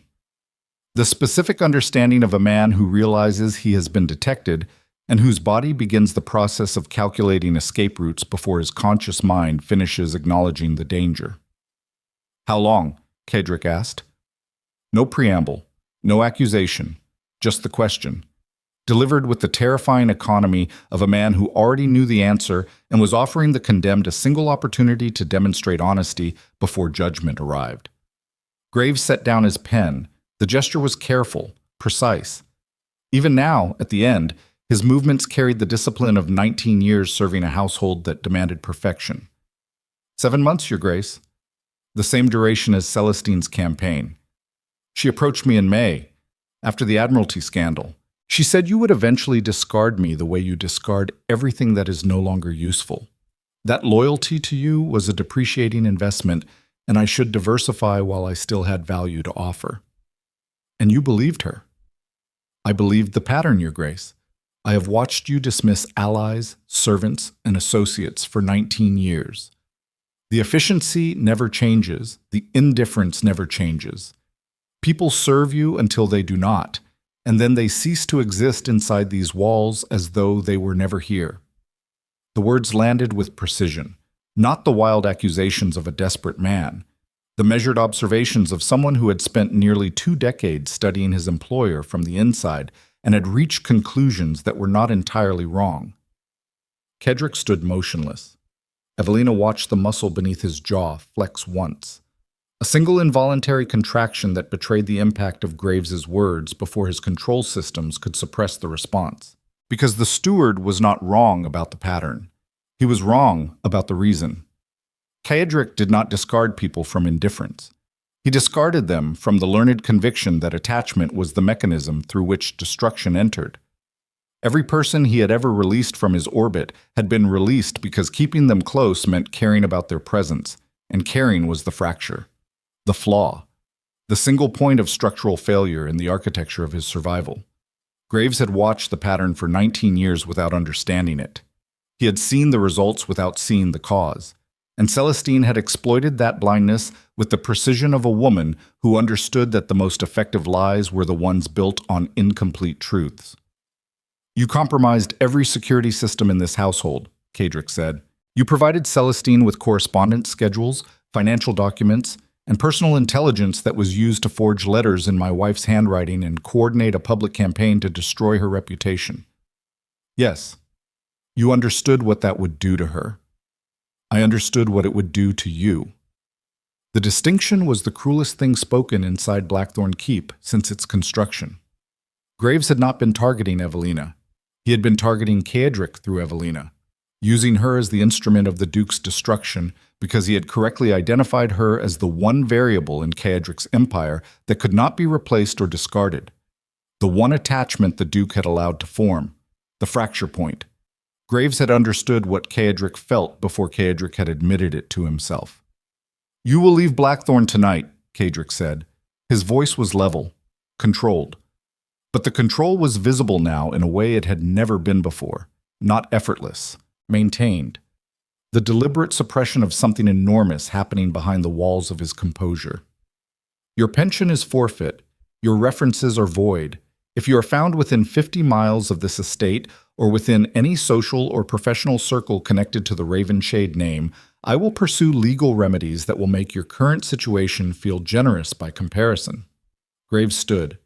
He buttoned his coat with the same meticulous care he had applied to every task inside this household for 19 years. May I say one thing, Your Grace? No. She changed you. Graves said it anyway, looking not at Kedrick but at Evelina. That is why Celestine was afraid, not of your power, of your transformation, because a man who has nothing to lose is dangerous, but a man who has found something worth losing is terrifying in ways that cannot be predicted or controlled. He left. His footsteps echoed down the stone corridor with the measured pace of a man who had accepted his conclusion and found it, if not just, at least comprehensible. The door closed. Kedrick stood in the empty office surrounded by the correspondence systems that his most trusted servant had been using to dismantle his empire for 7 months.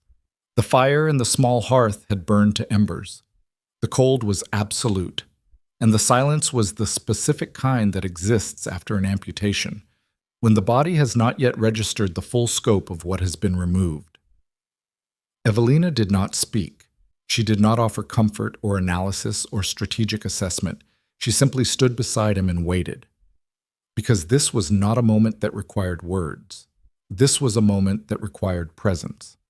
The physical evidence that another person occupied the same devastated space and had no intention of leaving it. After a long time, Kaedric turned to her. His face was stripped of everything she had ever seen on it. No control, no calculation, no architecture. Just the raw, unfinished surface of a man who had just been betrayed by someone he trusted for 2 decades and who was standing in the wreckage trying to determine whether the structure could be rebuilt or whether the foundations themselves were compromised. He was right, Kaedric said. His voice was quiet, not the weaponized quiet he deployed in political confrontations, the other kind. The kind that comes from a place so deep inside a person that it has never been exposed to air. About the pattern, about the discarding. He watched me do it for 19 years, and he was right about what he saw. He was right about the pattern. He was wrong about the reason. Was he? You did not discard people from indifference, Kaedric. You discarded them from fear. Fear that keeping them close would give the world something to use against you. Graves saw the behavior. He never saw the wound underneath it. His eyes held hers. The fire was dead. The room was cold. And somewhere between the wreckage of Graves's betrayal and the brutal honesty of this conversation, the last structural wall inside the Duke of Ravenshade's architecture gave way. Not collapsed, surrendered. Released by a man who finally understood that the fortress he had built to protect himself had become the mechanism of his isolation. And isolation was not survival. It was a slower, more dignified form of the same destruction he had been running from since his parents taught him that love was the fastest path to ruin. He reached for her hand. The movement was not smooth, not practiced. It had the awkward, unfinished quality of a gesture attempted for the first time by a man whose body had never learned the vocabulary of tenderness. Her fingers closed around his. They stood in the ruined office, holding hands like two people standing in the wreckage of a building that had been designed to keep the world out and had finally, irreversibly, failed at its purpose. Outside Blackthorne Keep, the December wind howled across the cliffs with a violence that rattled every window in the fortress. Inside, something had changed that could not be unchanged. Something had broken that was not meant to be repaired but replaced. And the man who had spent 34 years building the most formidable architecture of control in England was standing in a cold room, holding his wife's hand with the terrified, unguarded expression of someone who has just discovered that the most dangerous thing in the world is not vulnerability. It is the moment you stop fighting it. But the night was not finished with them. A rider arrived at Blackthorne's gates at 20 past midnight carrying a sealed document bearing the Lord Chancellor's insignia. The document was addressed to the Duke of Ravenshade and marked with the crimson wax reserved for matters of parliamentary emergency. Kaedric broke the seal in the entrance hall while rain poured through the open doorway behind the messenger. He read the contents once. His face did not change. He read them again. Then he folded the document and placed it inside his coat with the deliberate precision of a man handling something explosive. "What is it?" Evelina asked. He looked at her. The vulnerability that had lived in his expression moments ago in Graves's office was gone, replaced by something harder, colder. The operational mask of a man whose survival instincts had just reactivated because the threat bearing down on them was no longer personal. It was existential. Celestine did not stop with the parliamentary coalition, he said. She filed a formal petition with the Lord Chancellor's office before the session this afternoon, before Hartwell's speech, before she knew the intelligence was false. What petition?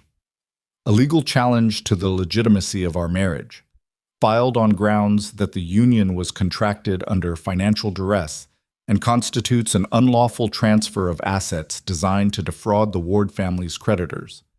The words hit Evelina like freezing water. If the challenge succeeds, Kaedric said, the marriage is annulled. The debt resolution is reversed. Your father loses the estate, and every financial arrangement that protects your family collapses overnight. The corridor was silent except for the rain hammering the stones outside and the sound of a messenger's horse stamping nervously in the courtyard below. "She filed it before," Evelina said, "before the intelligence collapse." Which means this was always the endgame. The coalition, the false letter, Mrs. Blackwell, Graves, all of it was distraction. She was building a legal case while we were fighting a social war. Yes. When does the hearing convene? 48 hours.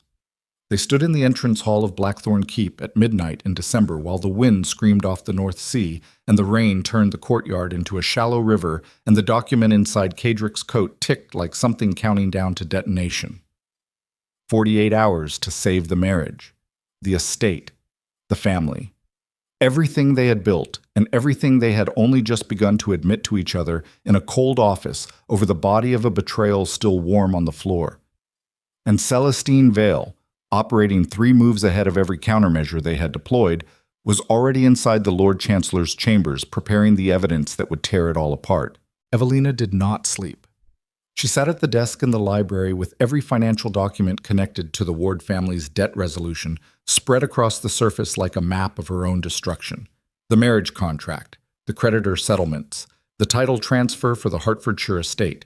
Each document represented a wall between her family and ruin, and Celestine Vale's petition was designed to tear every wall down simultaneously.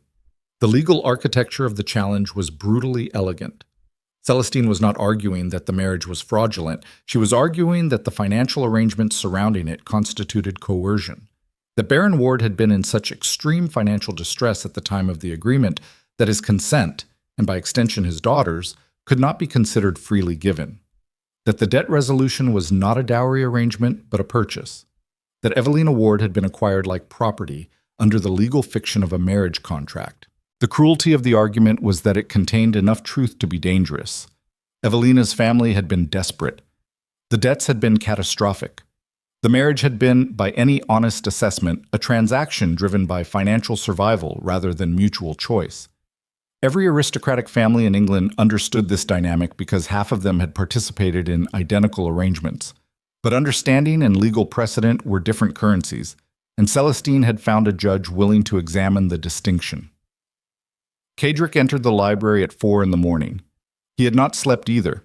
His coat was removed, his shirt sleeves were rolled, he carried a stack of documents under one arm and a glass of whiskey in the opposite hand that appeared untouched.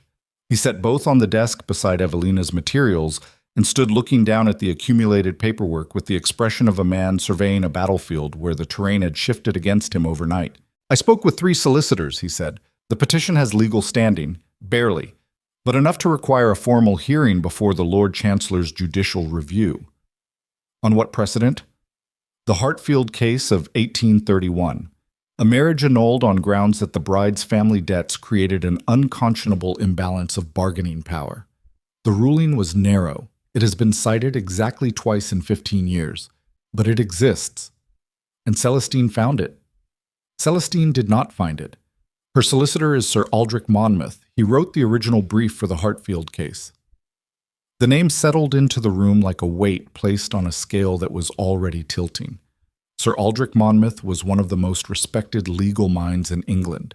His involvement transformed Celestine's petition from a desperate countermove into a legitimate threat backed by the kind of legal authority that judges deferred to instinctively. "We have 36 hours, Evelina said. 34 now. She looked at the documents spread across the desk. Her family's debts, her marriage contract, the financial records of the arrangement that had brought her to Blackthorne Keep, wearing a silver gown and carrying the composure of a woman who had already decided that survival mattered more than pride. "The petition argues I was coerced," she said, "that my consent was not freely given because my family's financial situation eliminated my capacity for genuine choice." "Yes." "Then the defense is proving that my consent was real." "The defense our solicitors are preparing focuses on challenging the legal precedent. The Hartfield ruling was narrow and arguably inapplicable to our circumstances." "That is the wrong defense." Kedrick looked at her. The fire had been rebuilt since she sat down, and the light threw his features into the sharp relief that made him look like something carved rather than born. Not handsome. Formidable. The face of a man whose physical presence was itself an argument for authority. The wrong defense, he repeated. Fighting the precedent is a legal strategy. It might work, it might not. But even if we win on technical grounds, the narrative survives. The story becomes that the Duke of Ravenshade's marriage was challenged as coercive and he escaped on a technicality. That narrative follows us. It follows me. It becomes the footnote attached to every public appearance and every social function for the rest of our lives. What is the right defense? Me. The word sat between them. Small. Enormous. If the argument is that I was coerced, then the answer is not legal precedent. The answer is my testimony. My voice. Standing before the Lord Chancellor's review and stating under oath that I entered this marriage with full knowledge, clear judgment, and autonomous choice. Not because I had no other options, because I evaluated every option available to me and selected the one that best served my family's survival and my own future. You want to testify. I want to tell the truth. Not the truth Celestine is selling, not the truth that makes me a victim purchased by a powerful man. The truth that I walked into this arrangement as a competent adult who made a difficult decision under difficult circumstances and would make the same decision again. The hearing will be hostile. Monmouth will attempt to characterize you as a woman rationalizing her own exploitation. Let him try. I have spent my entire life being underestimated by men who mistake composure for compliance. Monmouth will not be the first, and he will not be the last. Cadric set down his whiskey glass. He had still not touched it. He looked at her across the desk, covered in the paperwork of their shared existence, and she watched him make a decision that cost him more than anything Celestine Vale had ever threatened to take. He chose to trust her. Not strategically. Not because the calculation favored it. He chose to trust her because the man he had been before she arrived at Blackthorne Keep would have insisted on controlling the defense. And that man had been wrong about enough things that his judgment no longer held absolute authority inside his own mind. "What do you need from me?" he asked. The same question he had asked in the corridor at the Warwick reception. The same words. But the weight behind them had changed. The first time, the question had been wrested from him by circumstances. This time, he offered it, freely, with the full understanding that offering it meant surrendering the one thing he had spent his entire life refusing to surrender: the outcome. "I need you to sit in that hearing and let me fight," Evelina said. "Not beside me, not for me, behind me, visibly, so that every person in that room sees the Duke of Ravenshade trusting his wife's judgment over his own. That will be interpreted as weakness. That will be interpreted as respect. And respect between a husband and wife is the single most powerful rebuttal to the accusation that our marriage is built on coercion." Dawn broke over the cliffs of Blackthorne Keep. The storm had passed during the night, and the sky was the pale, exhausted gray that follows violence. The sea below the fortress was still churning, but the wind had dropped to something survivable. They spent the remaining hours preparing, not legal arguments. Those were handled by the solicitors Cadric retained by morning. They prepared Evelina's testimony, every question Monmouth might ask, every angle of attack designed to frame her consent as manufactured by desperation, every attempt to reduce her agency to a transaction between men conducted over a woman's future without her meaningful participation. Margaret Crane arrived at Blackthorne Keep at noon carrying intelligence from her social network that confirmed what Evelina had suspected. Celestine's petition was not merely a legal attack. It was accompanied by a coordinated social campaign designed to fill the hearing gallery with sympathetic observers who would carry the narrative outward regardless of the legal outcome. Wives of coalition members, society columnists, women who had been positioned to view Evelina as a cautionary tale rather than an autonomous agent. "She is staging a theater piece," Margaret said, seated in the drawing room with tea she had again declined to drink. "The hearing is the stage. You are the subject, and the audience has been pre-selected to ensure the story she wants told is the one they carry home." "Then we change the story," Evelina said. "My dear, you cannot change a story that 300 people have already agreed to believe." "I do not need to change what they believe. I need to change what they witness. A belief can be maintained in the face of contradictory evidence, but a witnessed moment of genuine humanity is very difficult to argue with after the fact. Margaret studied her for a long moment. The older woman's eyes were sharp with the particular intensity of someone reassessing a person they thought they had already measured. "You have a specific moment in mind," Margaret said. "I do." "Are you going to tell me what it is?" "No, because if it is planned, it will look planned, and planned sincerity is the most detectable form of dishonesty in existence." Margaret Crane set her teacup down and smiled. It was the first genuine smile Evelina had seen from her. Not warm, impressed. The expression of a woman who had spent 63 years navigating London society, discovering that someone had finally learned the one lesson that mattered. Authenticity could not be rehearsed. It could only be risked. The hearing convened at 2 in the afternoon inside the Lord Chancellor's judicial chambers in Westminster. The room was built for intimidation. Dark oak paneling, portraits of former chancellors staring down from the walls with expressions designed to remind everyone present that the law was older than any individual ambition. The gallery was full. Celestine's staged audience occupied the left side. Margaret Crane and a smaller contingent of women she had personally recruited occupied the right. The division was visible and deliberate, a courtroom arranged as a battlefield. Sir Aldrich Monmouth presented Celestine's case with the measured authority of a man who had spent 40 years converting arguments into verdicts. He was tall, silver-haired. His voice carried the specific gravity of someone accustomed to being believed simply because of the voice delivering the belief. He outlined the financial circumstances of the Ward family's collapse, the timing of the marriage proposal, the speed of the agreement, the disparity in power between a duke whose empire controlled parliamentary votes and a baron whose estate was days from seizure. The picture he painted was devastating, not because it was false, because it was selectively true. Every fact he presented was accurate. Every conclusion he drew from those facts was designed to eliminate Evelina's agency from the narrative entirely. In Monmouth's version of events, the marriage was a financial rescue operation in which the rescued party had no meaningful choice. A woman drowning does not choose her rescuer. She takes the hand that is offered because the alternative is death. The gallery absorbed it. The women on Celestine's side nodded with the synchronized sympathy of an audience watching a performance they had been prepared to find compelling. The women on Margaret's side sat very still. When Monmouth finished, the Lord Chancellor turned to the respondents' counsel. Cadrick's solicitor, a competent man named Whitfield, began to rise. "If the court permits," Evelina said, standing before Whitfield could speak, "I would like to address the petition directly." The chamber went silent. The Lord Chancellor, a heavy-set man with a face built for skepticism, looked at her for a long moment. "This is irregular, Your Grace." "The petition concerns my consent.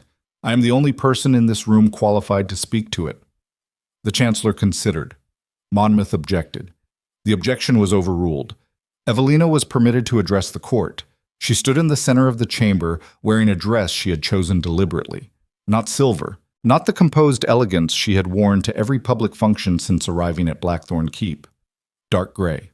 Simple. The dress of a woman who had decided that this moment required honesty rather than performance.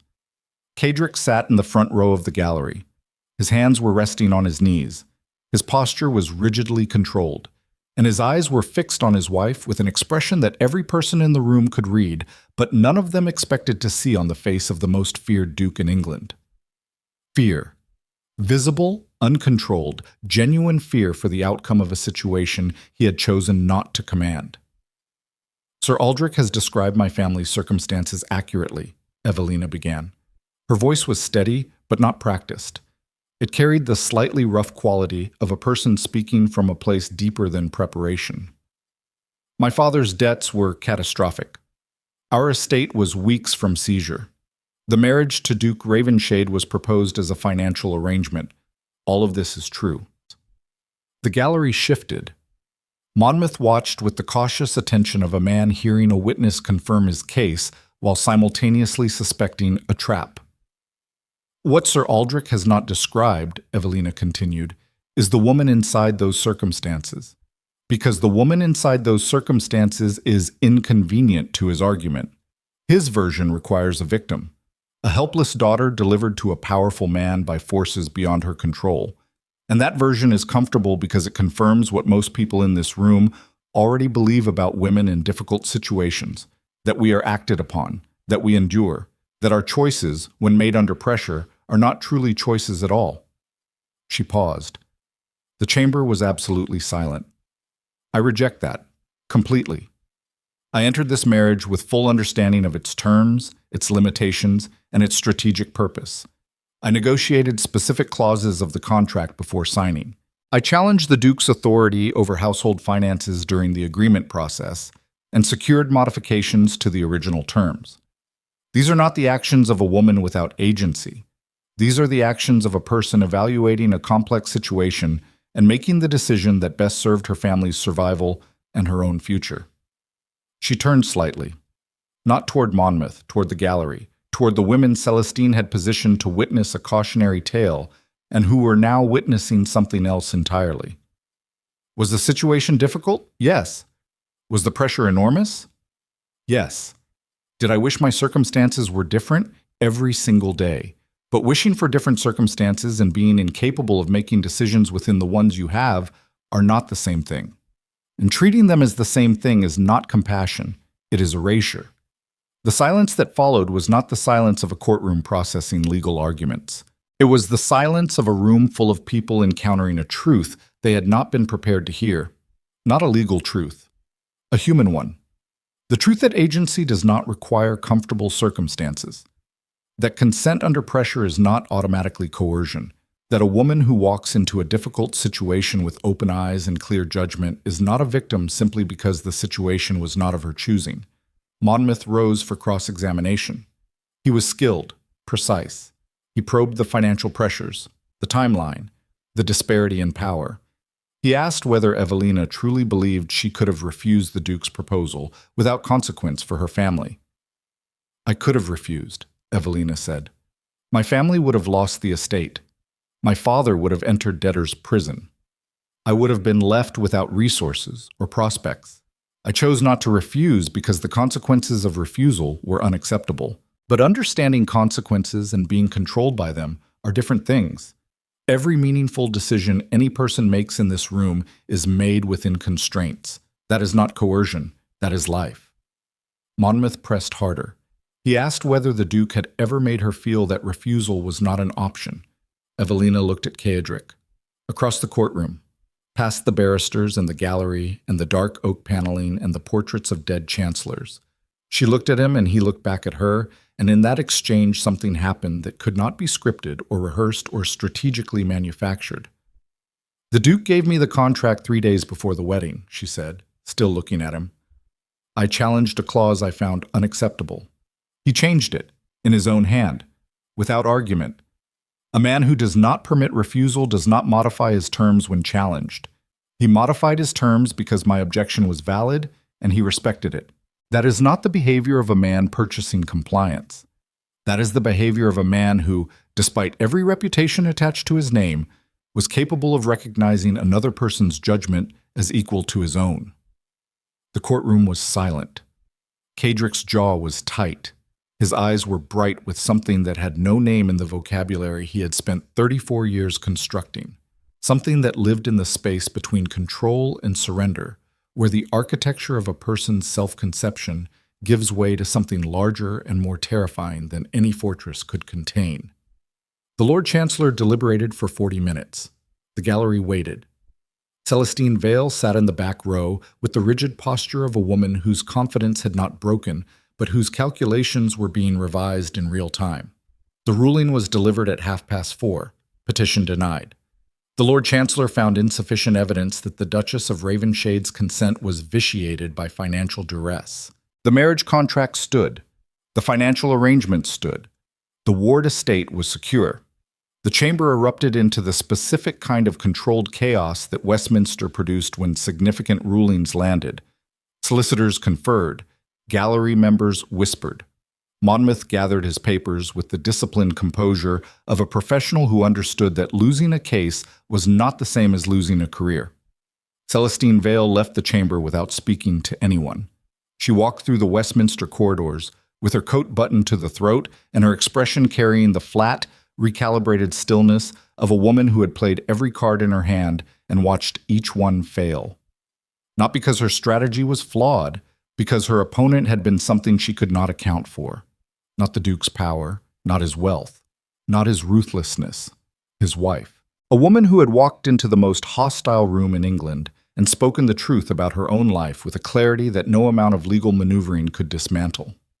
Celestine would not return to the campaign against the Ravenshades, not because she was defeated in the way that powerful people are defeated, through destruction or exile, but because the foundation of her attack had been the assumption that Evelina was a vulnerability, a weakness, a fracture point through which the Duke could be reached.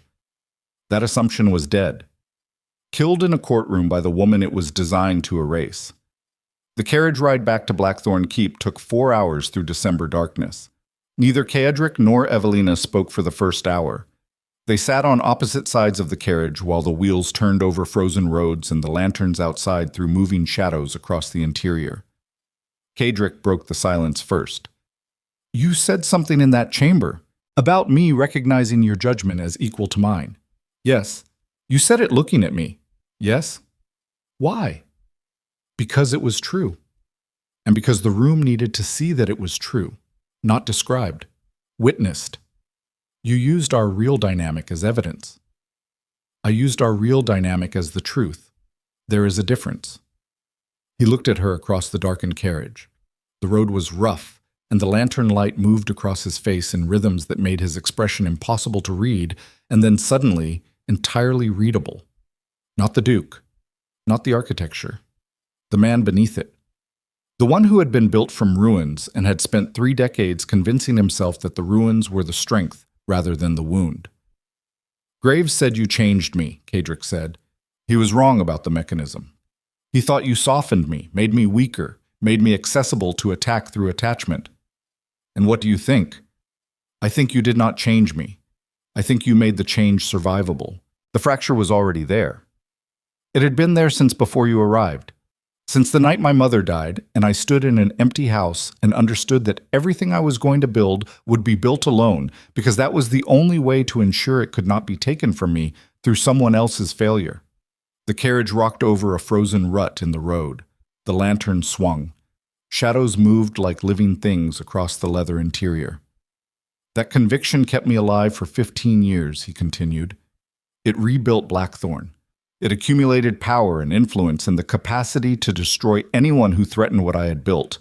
And it also ensured that everything I built was empty, functional, efficient, defended against every conceivable threat, and completely, irrecoverably empty."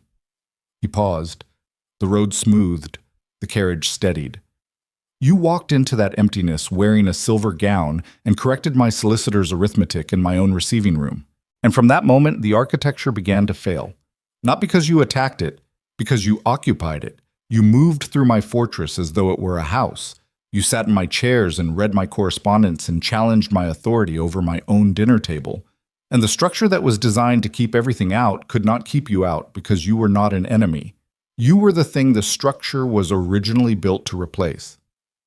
What was it built to replace? Trust. The word filled the carriage the way warmth fills a room when a fire is finally lit after a long, cold night. Not dramatically, gradually, settling into the spaces between them with the patient weight of something that had waited a very long time to be spoken. "I built Blackthorne because I could not trust anyone to stay. I built the political machinery because I could not trust alliances to hold without coercion. I built the reputation because I could not trust respect to survive without fear. Every system I created was a substitute for the one thing I believed did not exist. And now?" He reached across the carriage. His hand found hers in the dark. The same awkward, unpolished gesture from the ruined office. Still not smooth. Still carrying the rough quality of something learned late by a man whose hands had been trained for everything except tenderness. "Now I am sitting in a carriage holding the hand of a woman who just saved my marriage by telling a room full of hostile strangers the truth about who I am. And the truth she told was better than the version I had of myself." Evelina's fingers tightened around his. "That is not my truth about you," she said. "That is the truth you could not see because you were standing inside the architecture. You cannot read the exterior of a building when you are trapped in its foundations. The carriage reached Blackthorne Keep at 9:30. The fortress rose above the cliffs like something grown from the rock itself, its towers black against a sky full of stars that had emerged after days of storm. The sea below was calmer than it had been in weeks, still moving, still powerful, but no longer violent. The anger had passed, and what remained was the deep, steady rhythm of water that had been raging for days, finally settling into something sustainable. They walked through the entrance hall together. The servants had been informed of the hearing's outcome by messenger, and the household carried the tentative energy of people who had been bracing for catastrophe and were not yet certain the danger had fully passed. Kedrick stopped in the entrance hall and looked around at the stone walls and the high ceilings, and the corridors that stretched into the darkness of a fortress he had rebuilt from nothing, with nothing but will and precision and the absolute refusal to need anyone. "It needs to be warmer," he said. Evelina looked at him. "The house," he said. "It has always been too cold. I never noticed because I was not building a home.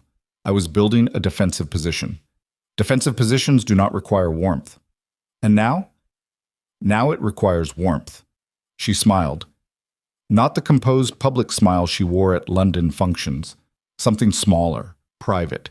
The expression of a woman who had spent months navigating a fortress and had finally heard its architect admit that the blueprints needed revision. They climbed the stairs together, not in the formation they had maintained in public since the wedding, not the Duke walking ahead and the Duchess following at the precise distance that protocol demanded.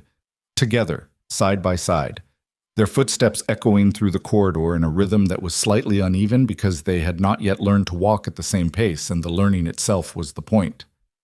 Kedrick stopped at the door to the western balcony, the one overlooking the cliffs where the sea crashed against the rocks below. He opened it. The December air was bitter but clean, washed by days of storm, carrying the salt and mineral scent of a coastline that had been battered and survived, and would be battered again and would survive again because that was what coastlines did. They endured. Not through resistance, through adaptation. The rock shaped itself to the water over centuries, and the water shaped itself to the rock, and the result was something more beautiful and more durable than either could have been alone. They stood on the balcony together. The stars were sharp above them. The sea moved below. "You said there was something you needed to tell me," Evelina said. "After. You said after." "I remember. It is after." Kedrick turned to her. The starlight caught the angles of his face and softened them in a way that firelight and gas lamps never had. Not because the light was different, because the face was different. The architecture had not collapsed. It had been renovated. The walls were still there. The structure was still standing, but the doors were open now. The windows were unshuttered, and the man standing inside the building he had spent his life constructing was no longer a prisoner of his own engineering. "The night you took the ledger from my study," he said, "you walked out carrying classified intelligence with more composure than any operative I have ever employed. And when the door closed behind you, I stood alone in that room and I understood something that I had spent 34 years refusing to understand." "What?" "That the most dangerous thing in the world is not power. It is the moment you realize that power was never the thing you were actually building, that every empire and every fortress and every political machine you construct is just architecture around an absence, and the absence has a name." He looked at her. No mask, no machinery, no architecture between his eyes and hers. "The absence was you. Before I knew you existed, before you walked into my receiving room and corrected my numbers and challenged my contracts and refused to be afraid of me in the way that everyone else was afraid of me. The absence was the specific shape of a person I had never met, but had been building walls around for my entire life, protecting the empty space where you would eventually stand." The wind moved across the balcony. Evelina's hair shifted against her shoulder. Her eyes held his with the same steady, unreadable clarity that had unsettled him the first moment he saw her in the receiving room. But it was not unreadable anymore. He could read it now. Not because it had changed, because he had learned the language. "I am not going to say that I love you," he said, "because that word has been used by too many people to describe too many things that were not love. My father said it while gambling away my inheritance. My mother said it while disappearing into a bottle. Parliament says it about the country while selling its future to the highest bidder. The word has been emptied of meaning by people who used it as decoration rather than architecture. He took her hand, both hands now, holding them the way a man holds something he has just decided to stop protecting through distance and start protecting through presence. What I will say is this: you are the only structure I have ever encountered that I did not need to build myself. You arrived complete, functional, load-bearing, capable of standing beside me without requiring my support, and capable of supporting me without requiring my permission. And the life I intend to build from this point forward will not be a fortress. It will be a house, with doors that open, and windows that let in cold air when the season demands it, and room for a woman who taught the most feared duke in England that the opposite of control is not chaos. What is it? Partnership. The word settled over them like the first warmth of a season that had been winter for far too long. Not dramatic, not explosive. The quiet, irreversible shift of a climate that has finally decided to change. Evelina leaned forward, her forehead rested against his chest. His arms closed around her with the slow, deliberate care of a man who was learning to hold something precious without crushing it. The sea moved below them. The stars burned above. And Blackthorne Keep stood around them on the cliffs, the same fortress of obsidian stone that had terrified England for generations, its towers still dark against the sky, its walls still formidable, its reputation still intact. But inside its corridors, something had changed that no political enemy or social conspiracy or paid witness or traitorous steward could reverse. The fortress had become a home, not because its walls had fallen, because its doors had opened. Because the man who built it had finally understood that the strongest architecture in the world is not the kind that keeps everything out. It is the kind that lets the right person in. And on the western balcony of Blackthorne Keep, overlooking the sea that had raged and calmed and would rage again because that was the nature of every powerful thing, the Duke held his Duchess against the December cold with the unshakable certainty of a man who had survived his own destruction and discovered, in the wreckage, something he never believed he would find. Not power. He had always had power, not control. He was learning to release it. Something harder to build and easier to lose than either. A reason to come home.